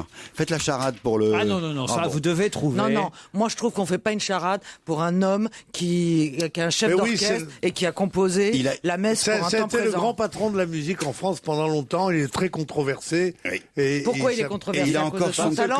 C'est de la musique sérielle, c'est un truc tout à fait... Il a encore son petit atelier à Paris. Voilà, exactement. Tito. C'est tout ce que je déteste. Mais ça, mais joyeux anniversaire quand même. Et quand on veut caricaturer, on cite toujours c'est de la merde. Non, c'est du Stockhausen. Non, 85 ans. Tu vois, tu dis c'est du Stockhausen. Moi, j'ignorais qu'il fût encore vivant, en fait, pour tout vous dire. Il a encore un petit atelier formidable qu'on peut visiter soi-même. Il nous fait faire sa musique. Mais vous êtes sûr que Messe pour le temps présent, c'est de lui, parce que je cherche partout et je vois pas. Ah bon, alors donc c'est pas de lui. Attendez, c'est pas attendez. Pierre Bénichou, votre manque de culture. Je connais que lui. Je connais que lui. Je vois très bien qui c'est, je le connais même personnellement. Est-ce que quelqu'un dans le public le sait? Levez la main si quelqu'un le sait dans le public. Monsieur, est-ce que vous voulez prendre pour une fois? Parce qu'il y a une personne dans le public qui le sait. Monsieur, vous voulez... Non, approchez-vous et venez dans le micro de Caroline Diamant. Monsieur, allez-y. Le micro, monsieur. Vous allez foutre la honte à tous les chroniqueurs. Monsieur est dans les Saintes-Caroline, ça n'a rien à voir. Pierre Boulez. Pierre Boulez. Bravo, monsieur. Le papy de Stevie. Et là, c'est la honte qui s'abat sur vous cinq. C'est Alzheimer. Oh non, je connaissais pas. Non, mais vous, d'accord, vous connaissiez pas, mais pour les autres, hein, franchement, Pierre. Moi, oui, c'est surtout que c'est honteux de dire ça, Stevie. Lui, il te connaît, il t'aime beaucoup. Et mais Pierre Boulez, oui, mais c'est vrai que c'est le. Pierre, enfin, merde, Bonaldi, quand vous le savez, dites-le. Allez, on se retrouve dans un instant avec Jérôme, justement. Jusqu'à 18h30, c'est On va gêner sur Europe 1. Il était là, il trépignait. Monsieur Gadget, effectivement, c'est son moment. C'est ses 5 minutes à lui. En plus, il vient avec une spéciale dédicace aujourd'hui qui se mange en plus. Europe 1, on va se gêner. Quoi de neuf, Jérôme? Quoi de neuf, Jérôme? Oh, Jérôme Bonaldi nous a apporté des œufs de Pâques. Oui. C'est bientôt Pâques. Ah bah oui, il y a vraiment. C'est même le week-end prochain, pour être précis. Il y a vraiment foison. Il y a des choses formidables qui sortent, malines, nouvelles, intéressantes, rigolotes. Je vous donne un exemplaire. Tous vos journaux débordent de ça. Vous allez voir ce que les chocolatiers ont inventé. Ça, c'est Dalloyau qui fait ça. Dalloyau, c'est pas donné. Monsieur Dalloyau. Mais qu'est-ce que c'est bon? C'est des œufs de Pâques et surtout derrière un truc qu'ils ont depuis 2 semaines à peine, qui s'appelle la pâtisserie à boire. Jusqu'ici, on mangeait les pâtisseries. Oui. Voici, regardez. C'est dans un petit verre en plastique, parce que c'est du récupérable derrière. Et dedans, vous avez comme une verrine. Simplement, dedans, c'est pas une crème comme d'habitude. C'est vraiment une pâtisserie qui a été liquéfiée légèrement. C'est livré avec une paille. Il y a un petit salé breton au-dessus. Vous enlevez le petit sablé breton. Ah bon, non, mais tu peux passer, il y a un petit trou dans le sablé. Tu peux passer ta paille dedans. Et c'est une vraie pâtisserie. Il y en a qui font des yaourts et qui vont vers la pâtisserie. Il y en a qui font de la pâtisserie et qui vont vers... C'est bon. Ça vous plaît? C'est concept. On est vraiment dans le concept. Là, vous avez un œuf vert, parce qu'il était au goût pistache. Enfin, il était peint derrière avec un colorant alimentaire. Hein. C'est bon, hein. Et à l'intérieur, quand on le casse, il y a toujours des petits poissons, des trucs comme ça. Voilà, c'est Pâques. Allez, je peux vous passer à autre chose pendant que vous avez la bouche pleine? Ouais. C'est une nouvelle plaque à induction pour la cuisine. Quel est le problème numéro 1 de toutes les plaques? On se brûle. Non, c'est pas ça. C'est la casserole, parce qu'il faut une casserole adaptée. Exactement. Oui, non, mais c'est que je sais pas cuisiner, moi. Ça, c'est mon problème numéro 1. Le problème récurrent à tous les types de plaques, c'est quand on la nettoie, le bouton. C'est bon, mais ça se mange Le vite, bouton, ça s'encrasse toujours. Il n'y a pas de bouton sur l'induction, c'est tactile. Oui, et bien le problème du tactile, c'est que ça marche pas quand on n'est pas bien à la masse. Parce que t'as des gros doigts boudinés. Hein. Non, très bien. Voilà, regardez, la nouvelle plaque, super facile à nettoyer, parce que c'est pas tactile, donc ça marche tout le temps. Et en plus, il n'y a pas de bouton, le bouton, il est là, ce petit palais que je peux ranger, que je peux mettre dans le tiroir. J'écoute plus ce qu'il dit, je mange de chocolat. Regardez, la plaque vitrocéramique, elle est là comme ça, ça peut être en dessous, soit de l'induction, soit du vitrocéramique, soit du chauffage normal. Le bouton, il est là. je l'enlève. C'est une sorte de petit palais, comme on a, hop, que vous mettez directement, hop, et voilà. Et ça y est, là, je mets en marche. J'ai un palais. Ce qu'il dit est chiant, mais il apporte à manger. Hein. C'est pas tous les invités qui sont comme sur ça. Votre J'ai pas compris à quoi ça servait. Sur votre plaque vitre-céramique, vous dites, mon Dieu, il n'y a pas de bouton. Où est-ce qu'il est le bouton? Le bouton, il est dans ma poche. C'est ce petit palais qui est grand comme une boîte de couche. Ça change que c'est vachement fastoche à nettoyer. Et il est totalement libre. À mon avis, ça c'est comme les télécommandes pour les. Tu peux les chercher des heures et après tu peux plus faire cuire quoi que ce soit. Quand je pense qu'il a fait venir une table à induction jusqu'ici pour nous présenter ça. Oui, c'est neuf. Monsieur, elle a raison, Caroline, votre bouton là, quand tu le trouves plus, t'es pas. Voilà, c'est comme la télécommande de la télé, ça. Alors, hein, c'est le truc qu'on va retrouver. Chérie, t'as mis où le bouton de la plaque à induction? Alors, dans ton cul. Voilà. Tu le laisses dessus et quand tu veux nettoyer, tu J'avais des jeux bizarres. Chacun son four. Hein. Justement, Popo, voici le NEC plus ultra, la logique, la sublimation de la télécommande. C'est une baguette magique. Regardez cette vraiment, on dirait la baguette magique d'Harry Potter. Simplement, c'est une télécommande. Tu la mets où? Je pense qu'elle va au même endroit. C'est une télécommande. Il y a un apprentissage de télévision. Il y a un apprentissage à faire qui est malheureusement toujours un peu long et chiant. Mais je tourne la télécommande du bout de mes doigts dans le sens aigu d'une montre. Hop, ça monte le son. Là, ça baisse le son. Je fais hop, un geste en l'air, ça change de chaîne. Je vais pouf pouf à droite. Ça change. Comme Pierre Boulez quand il dirige un orchestre. Exactement. Mais on est magicien. Jusqu'ici, les télécommandes, c'était quand même des trucs avec des boutons énormes. Et ça n'avait rien de ludique. En fait, c'est une télécommande, oui, en quelque sorte. Voilà. Et ça vachement malin parce que vraiment, on est là face à l'écran de télé. Ce programme ne plaît pas, tu fais un geste, hop, et ça. Bien sûr. Voilà, mais tu fais ça. Tu risques de casser ton œuf de Pâques et de perdre ton truc pour ta table à induction, du coup. Regarde, et t'es tout de suite. C'est à la Vous pouvez me satire dire de ce que Stevie est en train de goûter tout seul, là, à Bonaldi. Alors, c'est Royal Champignon. Je pense que c'est pour Royal les Canin. C'est un Royal Canin champignon. Royal Champignon. Mais c'est la bouffe de C'est super bon. Parce que le champignon, c'est bon. Mais le champignon, il n'y a pas que la boîte qu'on voit de champignons. Il faut diversifier. Mais vous mangez des champignons comme ça, sans rien d'autre? Non, parce que ceux-là, ils sont à l'apéritif. Regardez, ils sont spéciaux pour ça. On retrouve le champignon à la grecque ou le champignon à la provençale. Tenez, prenez cette cuillère. Attention, c'est au piment, Laurent. Alors vous avez champignon au piment. Oh non. Lui, La cuillère. ça vous plaît? Regardez. Pourquoi t'as une cuillère géante? C'est pour l'apéro. C'est pour l'apéro. Il y a de la sauce dedans, il y a de la sauce. Quoi? Ça doit être monstrueux. Alors essayez celui-ci. J'ai rien, moi, non, je veux plus rien essayer. Oh, le champignon. L'apéro champi de Royal Champignon au pistou. Visuellement déjà ça a pas l'air bien. J'ai le droit à un dernier objet? Oui, parce que c'est vous. Hein. Ces cuillères, ces fourchettes, Il y a ces encore pinces un orifice de lit. qui servent à la cuisine. Il y a des spatules, des louches, C'est en PET, polyester terephthalate. Déconne pas. C'est recyclé à 95%. C'est juste pour vous dire, très bonne nouvelle, les bouteilles que vous mettez dans la poubelle, spéciales pour que ça soit recyclé, c'est vraiment recyclé. Et comme c'est de mieux en mieux recyclé, ça peut vraiment avoir une deuxième vie, y compris une vie dans l'alimentaire. Vous savez que la qualité alimentaire, il faut quand même que le plastique soit de bonne qualité. Et bien comme c'est bien recyclé, que le plastique est de bonne qualité, on peut maintenant avoir des couverts de cuisine faits à 95% de plastique recyclé. C'est plutôt une bonne nouvelle. Dans un instant, Paul Vermus pour les résultats des challenges du jour. 17h51 sur Europe 1 et on me dit dans le casque effectivement de sources sûres, Paul Vermus est arrivé. A-t-il réussi sa mission? Réponse maintenant. Une info, une enquête, un défi. C'est le challenge Vermus. Alors on commence par le plus difficile pour vous, Paul, parler football et nous dire si Quevilly va obtenir le droit de jouer dans son stade, enfin quasiment son stade, en tout cas le stade de sa ville, Rouen, Quevilly, le stade Robert Diochon contre le Paris Saint-Germain pour le prochain tour de la Coupe de France. Il s'agira des demi-finales. Alors est-ce qu'ils joueront non seulement au stade Robert Diochon, mais aussi est-ce qu'ils joueront en public contre le PSG? Ce serait un malheur terrible pour ce petit club de devoir jouer à huis clos quand même. Ce qu'il faut savoir, c'est comme donc Quevilly reçoit, son nom a été tiré au sort en premier, ça sera pas le Parc des Princes, hein. Bon, alors une première nouvelle, la levée du huis clos a lieu, hein. Donc ce sera le match aura lieu en public. Bon. Le match aura lieu le 14 avril. Oui, ça on savait. Ça on le savait, mais où? Non, on ne savait pas, Laurent. C'était le 13 ou le 14. Maintenant, je vous dis c'est le 14. Ah d'accord, d'accord. Mais le problème n'est pas réglé parce qu'il y a 4 possibilités. Caen, Le Havre, Amiens et Nantes. Oh là! Eh oui, c'est très compliqué cette affaire. Alors, Le Havre, ce qu'il y a de plus proche, c'est Caen. Non, c'est Le Havre. Caen, c'est 40 km. Et le Havre? Ah non, Caen, c'est pas 40 km de Quevilly. Ça va. C'est le gros Quevilly ou le petit Quevilly? Vous pouvez me faire confiance, je connais la Seine-Maritime par cœur. Oui. Quevilly, c'est en Seine-Maritime, le Havre aussi. Caen, c'est dans le Calvados, ça peut pas être à 40 km. Non, je dis 140 km. Ah bah oui, bah donc c'est plus près le Havre, parce que le Havre-Rouen, c'est 98 km. Ben, le problème, c'est que ça va se décider entre le Havre et Caen. C'est une conversation régionale assez intéressante.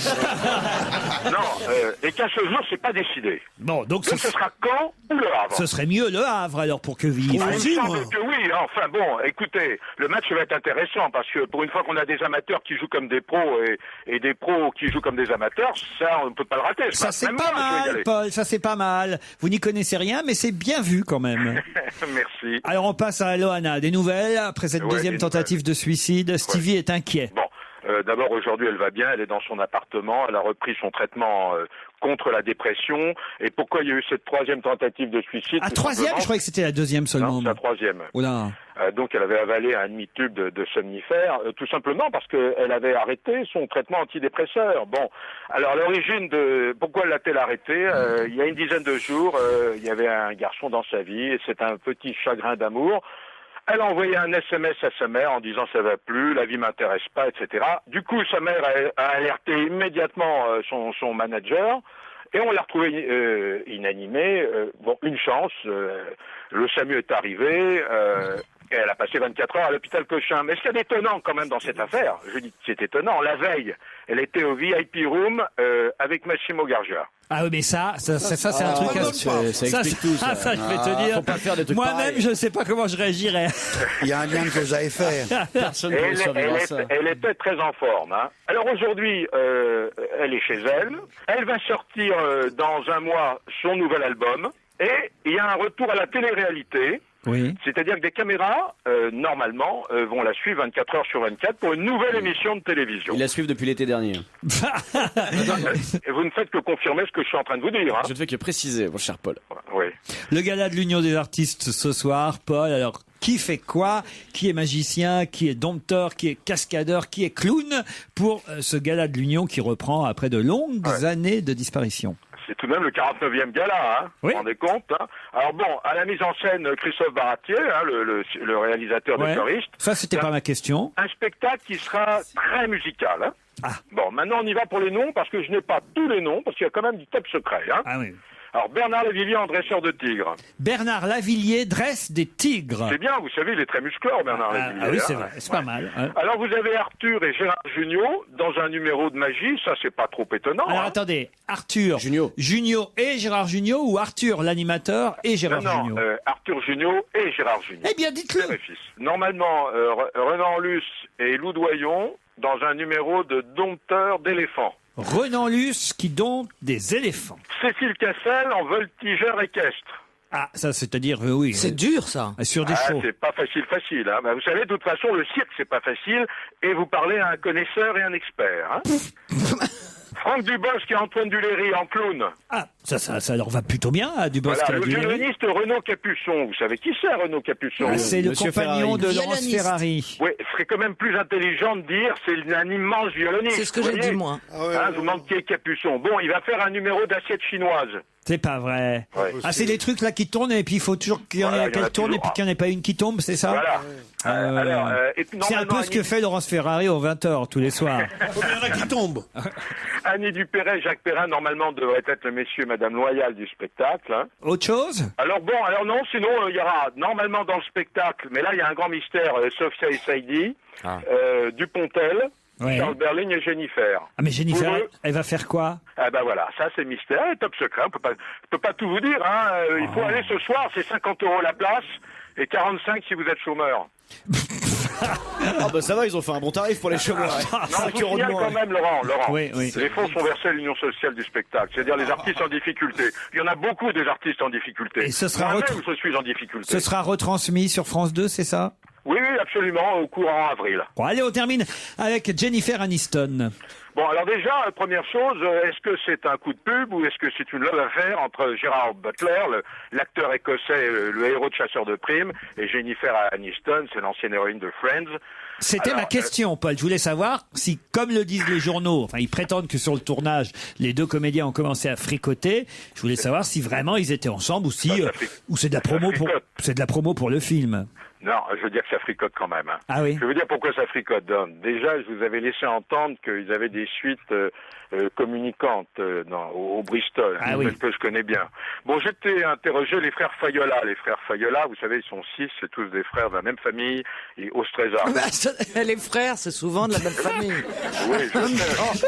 C'est pour ça qu'on les appelle des frères. Oui, même cette petite remarque désobligeante, comme d'habitude. Tu veux dire qu'ils auraient un parent en commun? D'accord. Non, mais n'écoute pas, t'as toujours raison de préciser. Voilà. Bon, alors ils étaient très attentifs l'un à l'autre dans ce restaurant. Donc ils étaient ensemble au Stresa. Frères. Non mais attendez, ça c'est important ce qu'il nous dit Polo, parce que là pour le coup c'était pas dans la presse. Dans la presse on nous a dit qu'elle était allée dîner au Stresa, mais on nous a pas dit que lui y était. Voilà, très attentifs l'un à l'autre, et je peux même vous dire qu'ils ont consommé des pâtes à l'ail. Hein. Ah oui. Je veux dire que c'est pas une affaire. Alors ils couchent pas ensemble. Ou alors ça fait longtemps qu'ils sont ensemble. Lors des Golden Globes, qui ont eu lieu il n'y a pas si longtemps que ça, le New York Post, qui est un journal estimable, a parlé de leur complicité, de leur flagrante complicité, et qu'ils étaient inséparables. Je vous signale qu'ils sont partis il y a 15 jours en vacances au Mexique ensemble pour le 41e anniversaire de Jennifer. Ah oui, quand même. Et au Bristol, qu'est-ce qu'ils en disent au Bristol alors? C'est un couple extrêmement délicieux qui ne fait pas de bruit. Il n'y a pas de plainte des voisins? Alors ils couchent pas ensemble. Alors, selon Jennifer, Aniston, qui s'est confiée à ses proches, et c'est là où je pense que c'est vraiment une love affaire, avec Butler, le sexe est incroyable. C'est ce qu'elle a déclaré à ses amis. Bon. Ah oui. Alors bon, l'un et l'autre jouent sur l'ambiguïté, certes, mais je peux vous dire que c'est une véritable... c'est vrai que c'est ambigu de dire à ses amis que le sexe est incroyable avec un mec. Ouais, le message est pas clair du tout. Bon, je vous ai dit beaucoup de choses, mais je tiens et je vais persister et signer. Il y a quelque chose entre eux. Paul, vous avez été parfait. Notre invité d'honneur est arrivé. On se retrouve dans un instant après les titres de 18h. A tout de suite, très cher Laurent. Et il est tout juste 18h sur Europe 1. Merci encore de votre fidélité. Et on retrouve Patrick Cohen pour les titres d'Europe 1 Soir. Bonsoir Patrick. Bonsoir. À la une du journal de 18h30, le double attentat de Moscou, 38 morts et la signature des séparatistes du Caucase. Cela même que Vladimir Poutine disait avoir éradiqué l'an dernier après 10 années de traque.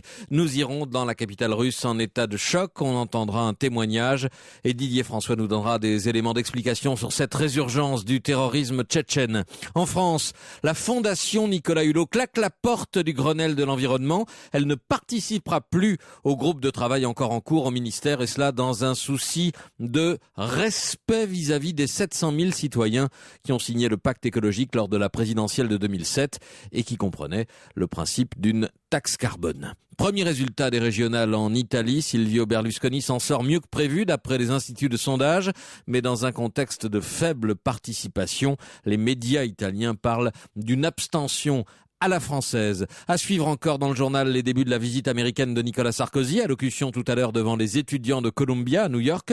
Une opération de police à Tremblay, en Seine-Saint-Denis, drogue et argent liquide saisis dans la cité où une équipe de TF1 avait tourné le reportage qui doit être diffusé ce soir dans le nouveau magazine de la chaîne. Et puis l'entraînement des Girondins chez les Lyonnais à la veille du quart de finale de Ligue des Champions à Gerland, Lyon, Bordeaux. Évidemment, la bourse à Paris termine juste sur la barre des 4000 points, après une hausse aujourd'hui de 0,29% pour le CAC 40.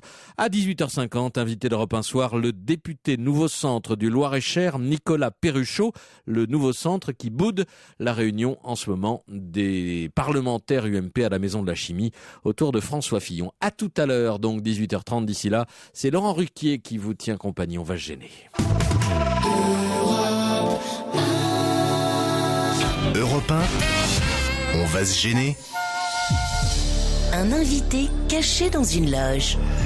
C'est le moment de la loge d'honneur. Bonjour, invité d'honneur. J'espère que vous nous entendez, que vous êtes bien installé. Bonjour. C'est parti. Vous êtes une femme? Un homme? Bonjour, êtes-vous acteur? Non. Vous êtes dans le spectacle? Oui. Vous êtes chanteur? Non. Comédien? Non. Musicien? Non. Vous êtes sur scène quand même? Non. Alors vous êtes écrivain? Non, dans le spectacle. Producteur? Non. Et quand on vous pose une question, on regarde toujours comme ça tout le temps. Je voudrais poser une question qui n'est pas grand chose à voir. Est-ce que vous entendez la voix que vous avez quand elle est déformée? Parce que vous avez l'air vraiment stupide. Non, vous êtes un homme. Répondez, oui, non, c'est tout. Mais c'est ce qu'il fait. Ça commence à m'énerver, moi, ces invités. D'ici que je les supprime, ça va pas tarder. Est-ce que vous êtes bien que l'invité soit genre Jacques Chirac, tu vois? Ah, j'adorerais. Vous avez l'air stupide. Est-ce que vous êtes Jacques Chirac? Non. Est-ce que vous êtes susceptible? Oui. Est-ce qu'il vous a dit, là, par exemple, Pierre, ça vous le prenez mal? Non. Ah, quand même. Parce que c'est Pierre et que vous le connaissez bien. Oui. Ah, vous le connaissez? Ça va énerver encore plus Pierre. Et vous avez bu beaucoup de coups avec lui? Vous avez... Oui. Et vous avez... Oh, ce serait bien qu'on trouve votre métier quand même. Vous êtes metteur en scène? Non. Peut-être que je peux vous aider avec un premier indice musical. Oh oui, on le connaît. Tous au paradis.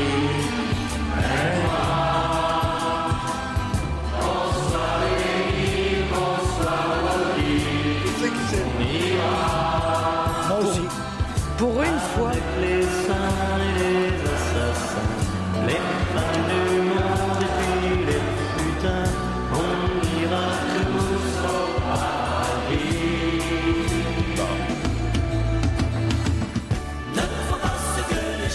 Alors, voilà un indice qui, en tout cas, a l'air d'illuminer les visages de deux de mes camarades. Est-ce que vous... pas les plus cons. Est-ce que vous, invité d'honneur, ça vous dit quelque chose, cet indice? Oui. Bon, parfait. Est-ce que vous êtes marié? Oui. Oui, j'ai tout faux. À qui vous pensiez? Au père Di Falco. Au père Di Falco? Ah ouais, le curé chantant, le prêtre. qui chante. Il est pas marié, le Pas officiellement. Quel salaud. Est-ce que vous êtes un écologiste? Non. Mais quand même, le vert n'est pas une chose qui soit très loin de vous. La couleur verte. Non. Très bien, merci.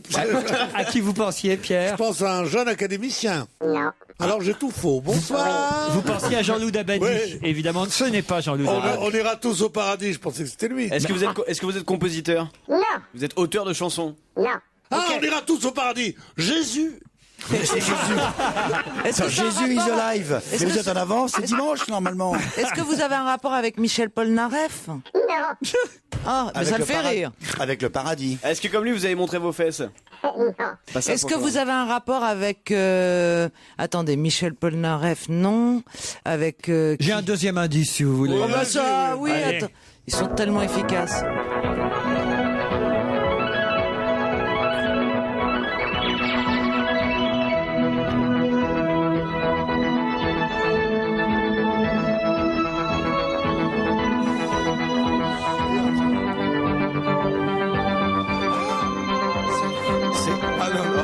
C'est le son pourri d'un vieux générique Alors là, de il y a télévision.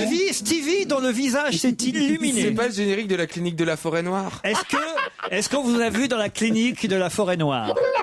Mais qu'est-ce que c'est que la clinique de la forêt Ça noire? passait sur TF1 dans les années 80. Ah oui, c'était Avec fout les jetons. le docteur comment qui s'appelait lui? J'en sais rien, moi. Moi, Norman ou je sais pas alors quoi, ça fait Norman. un petit peu générique d'émission, un peu de science-fiction, genre dans les années 80. Est-ce que c'est ça? Non, on dirait Science-fiction, non. Science-fiction, non. Mais un mais peu dessin émission des années 80. Oui. Oui. Ok. émission pour enfants. Non. Non. Vous êtes animateur? Oui. Alors attendez, ça y est, ça c'est une bonne question. Animateur, il a répondu oui. Je vous laisse réfléchir, vous aurez d'autres indices. Bon, on sait et ce sera après la pub. On va se gêner sur Europe 1. Laurent Ruquier. Profitez bien, on va gêner, c'est jusqu'à 18h30 sur Europe 1. Europe 1. On va se gêner. Un invité caché dans une loge. C'est le moment de la loge d'honneur. En tout cas, il s'amuse bien, notre invité dans sa loge. Je l'entends rire. Il faut dire que vous n'êtes pas très doué dans vos recherches. Enfin, s'il est animateur, déjà, on peut éliminer tous ceux d'RTL. Oh, c'est pas vrai, on en a reçu. On va pas leur faire de la pub. Est-ce que vous avez déjà travaillé à RTL? Oui. Oui. Mais vous êtes animateur de télé ou de radio? Oui. Les deux. donc. D'accord. Est-ce que vous êtes à la télé en ce moment? Oui. Vous êtes roux? Non.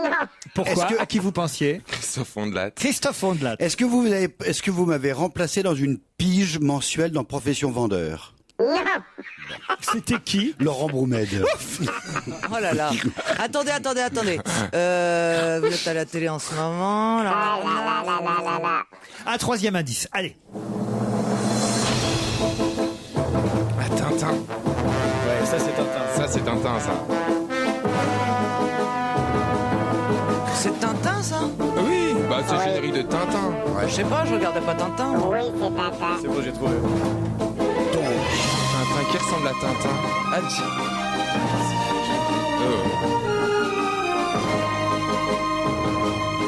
Pascal Sevran. Moi aussi, je pensais à ça.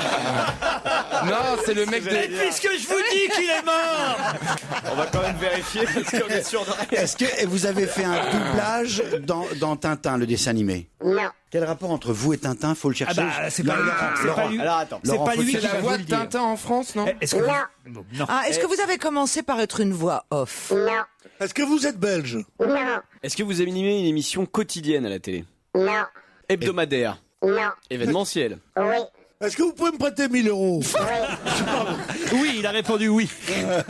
Est-ce que vous animez un jeu? Non. Ça lui est arrivé, on va Mais vous c'est dire. un talk Ça show lui est en ce arrivé. moment, votre truc? Oui. Je vous rappelle qu'on ne demande pas ce que fait notre c'est invité vrai. en ce moment. Moi, j'ai une question quand même. Est-ce que vous êtes connu? Très connu, et peut-être que cet indice supplémentaire va vous aider. Facile. Ça y est, c'est bon.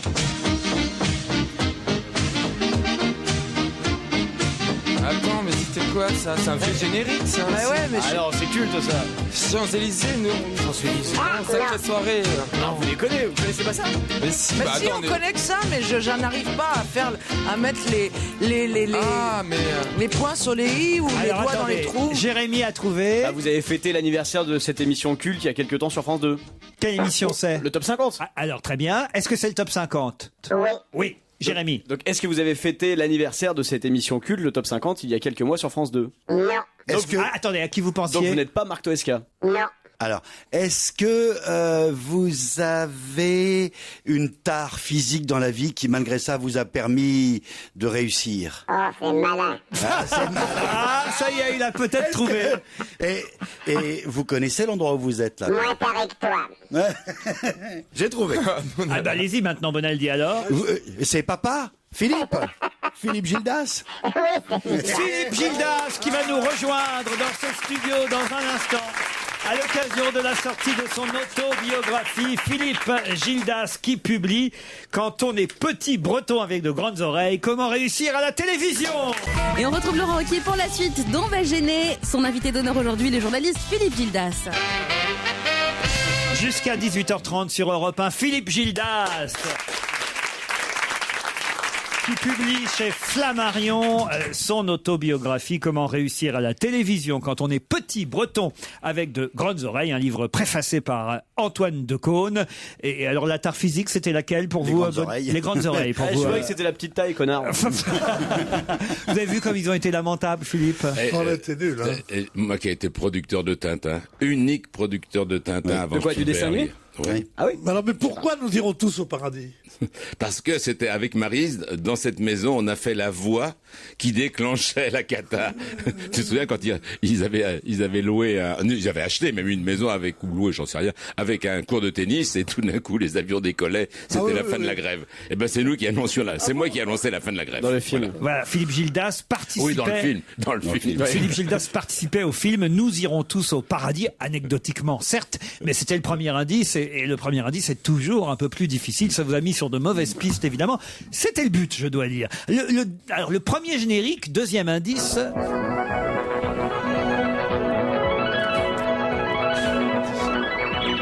La tête et les jambes? Pardon? La tête et les jambes? Non, c'était pas la tête et les jambes, c'était la chasse au trésor. En 81, c'est ça, Philippe? Ça a été diffusé en 81, oui. Et ça, c'est un bon souvenir, la chasse au trésor? Un bon souvenir et un mauvais, puisqu'il y a eu la révolution en France, comme vous le savez à ce moment-là, légale, hein. Mais la gauche est arrivée au pouvoir et la première décision a été de couper des têtes et la deuxième, alors ils m'ont pas coupé la mienne, mais la deuxième a été d'interdire le cumul. Et donc, du jour au lendemain, je pouvais pas être directeur ici et animateur de la chasse au trésor. Et donc ça m'a arrêté en plein vol, c'est dommage, parce que c'était une émission vachement géniale. Ça veut dire que vous avez choisi la radio ou on vous a... Ils m'ont pas laissé non, oui, j'étais salarié ici alors que là-bas j'étais. Mais t'étais chef déjà, hein? Oui, j'étais directeur. Aussi. Jérôme Bonaldi continuait à sécher alors qu'effectivement je vous proposais ce troisième indice.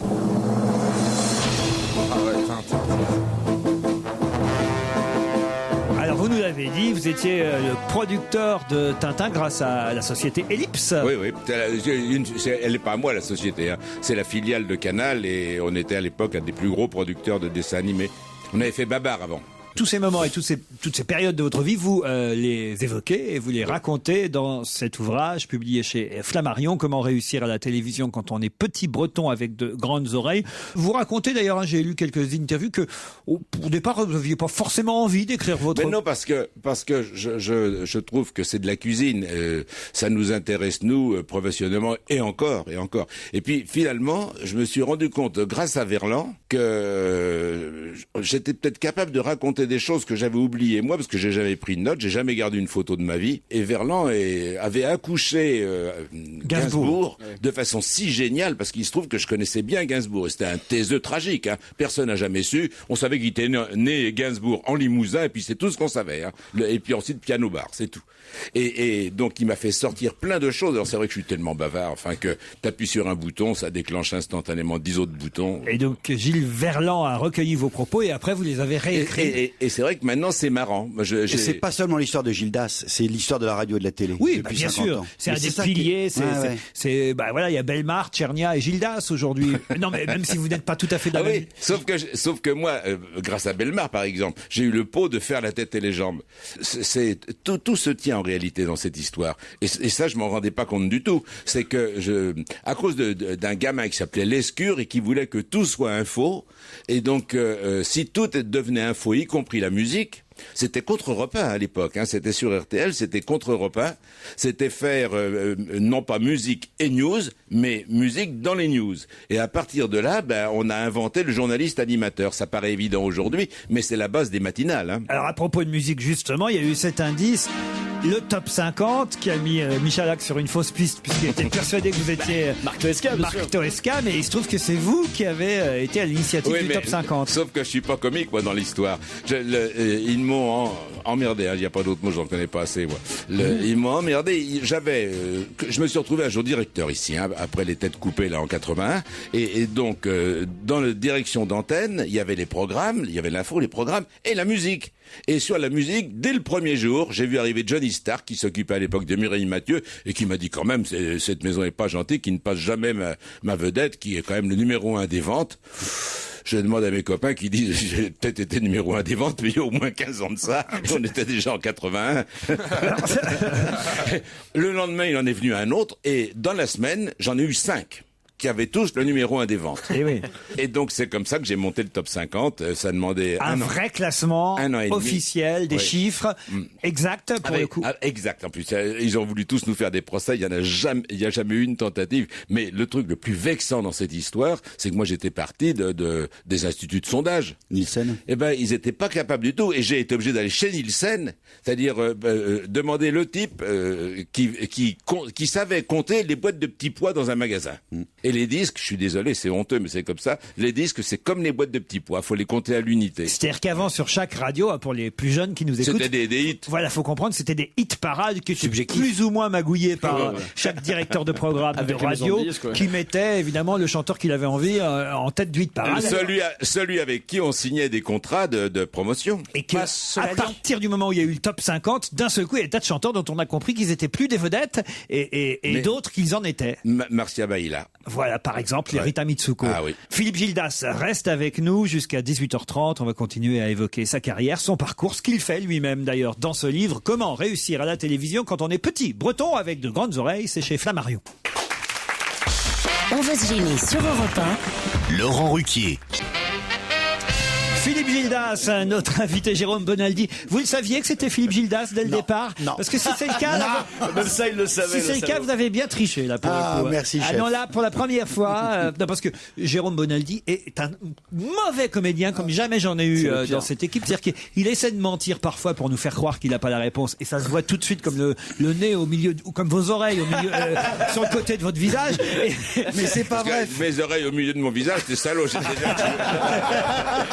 Encore vous les rabattez un peu.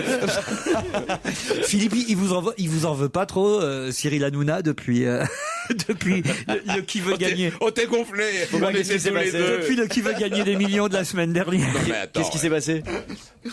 N'empêche que, comme dirait Marco sur cette antenne, on a pilé la chaîne d'en face. Hein. Ah oui, ça c'est sûr. Ah oui, 2 fois plus. Parce qu'avec Philippe, nous étions sur le plateau de Qui veut gagner des millions samedi soir, et à un moment donné, de temps en temps, on essaie d'aider les camarades qui sont en train. Ça avait marché. Qui sont en train de passer. Ça avait marché une fois. J'avais aidé d'ailleurs sur une question sur laquelle Bruno Chabat avait des doutes sur. Alain Chabat. Oui, Alain Chabat avait des doutes à propos de Laura Chinchilla. Donc là, on les avait aidés en montrant 1, 2, 3 et tout ça. Et puis. Et là, la question était sur Woofer. Le Woofer. Et surtout, on passait les 2 derniers. Et donc, on avait bien vu comment on était dans le dos de comment il s'appelle, Jean-Pierre Foucault. Et on avait bien vu comment Foucault, il aidait, et notamment il corrigeait pour éviter qu'on s'écroule à 1500, quoi. Hein. Donc, on entendait bien comment il corrigeait. Et là, on avait l'impression qu'il disait pas non. Donc on faisait déjà ce n'en plus finir pour dire c'est la une là, c'est la une. Pas on, vous. Oui, d'accord. Mais C'était pour la bonne cause. Le salaud, on avait tenu un colloque avant à 2. Oui, mais moi j'aurais pas pris l'initiative de souffler une mauvaise réponse. Je reconnais, mais ayant vu l'émission depuis, reconnais aussi quand même que Cyril il peut être mécontent. Oui. Mais à partir du moment où il a décidé que c'était sur les bateaux, il en fait 3 minutes. C'est l'occasion de rappeler qu'on peut faire le 1-1-0, le 110. Puisque le score du SIDAction n'a pas été aussi élevé que les années précédentes. On peut rappeler que c'est, je crois, jusque mi-avril. Jusqu'au 10 avril. Voilà, c'est ce que disait Pierre Berger. Voilà, on peut continuer à appeler, à donner et à être généreux pour le 1-1-0, le 110, puisque c'était pour le SIDAction que cette soirée de qui veut gagner des millions. J'avais préparé d'autres indices pour mes camarades Philippe Oka, ou même le top 50, ou même Tintin ne les fasse pas avancer. Par exemple, j'avais ça, évidemment.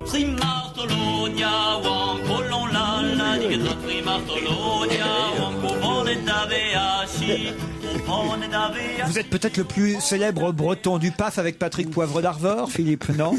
Qui est à moitié breton, lui, de Reims. Sauf que vous n'y foutez plus les pieds en Bretagne aujourd'hui. Exact.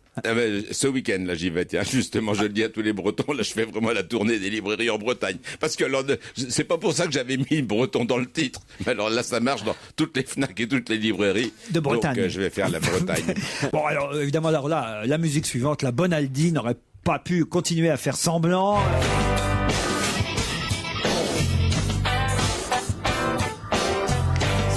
C'est quoi, c'est Vivolta? C'est Vivolta, pardon. Oui. C'est la chaîne Vivolta, évidemment.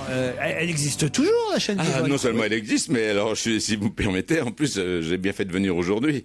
On a carrément doublé l'audience en septembre-octobre et on l'a redoublé en novembre-décembre par rapport aux 2 mois précédents. En gardant Bonaldi? En gardant Bonaldi, et c'est vraiment... c'est facile de doubler. Ça veut rien dire, mais on passe à 0,3. On était à 0,1 quand même, faut quand même le faire. Vous racontez que Maryse Gildas, aujourd'hui, vous l'avez embrassée pour la première fois ici à Europe 1 dans l'ascenseur. Mais non, c'est faux. Ah bon, alors. C'est faux. Mais oui, totalement, c'est du Vermus, tiens. J'ai vu ça. C'est du Vermus. J'ai vu ça dans une interview. Il n'y a que Vermus pour faire ça. Vermus, il n'est même pas capable de se réalité tout seul, tu le diras de ma part.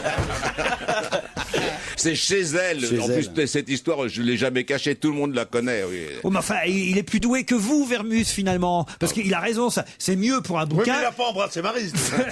Oui, mais franchement. Il a peut-être essayé. Franchement, il a raison, Vermus. Il a romancé le truc parce que c'est mieux de l'embrasser ici. Ah, c'est pas vrai. Je vais la raconter, moi, la vraie. Ah oui, alors parce qu'elle est tellement belle, elle est dans le bouquin. Hein. Je vais voir Maryse parce que je voulais j'étais devenu le patron. Je travaillais plus avec elle au matin. J'avais travaillé 6 ans avec elle. Il ne s'est jamais rien passé. Faites votre prix. Tête de mes enfants. Et on faisait faites vos prix, justement, là-dedans. C'est plus, c'est moins. Et donc, je voulais la remettre, déjà, tu vois. un horaire plus intéressant. Elle doit se marrer, là, en nous écoutant. Et pour elle et pour nous à la radio, à Europe 1. Et donc, je vais la voir. Elle était assez déprimée, mais pour des histoires personnelles. Hein.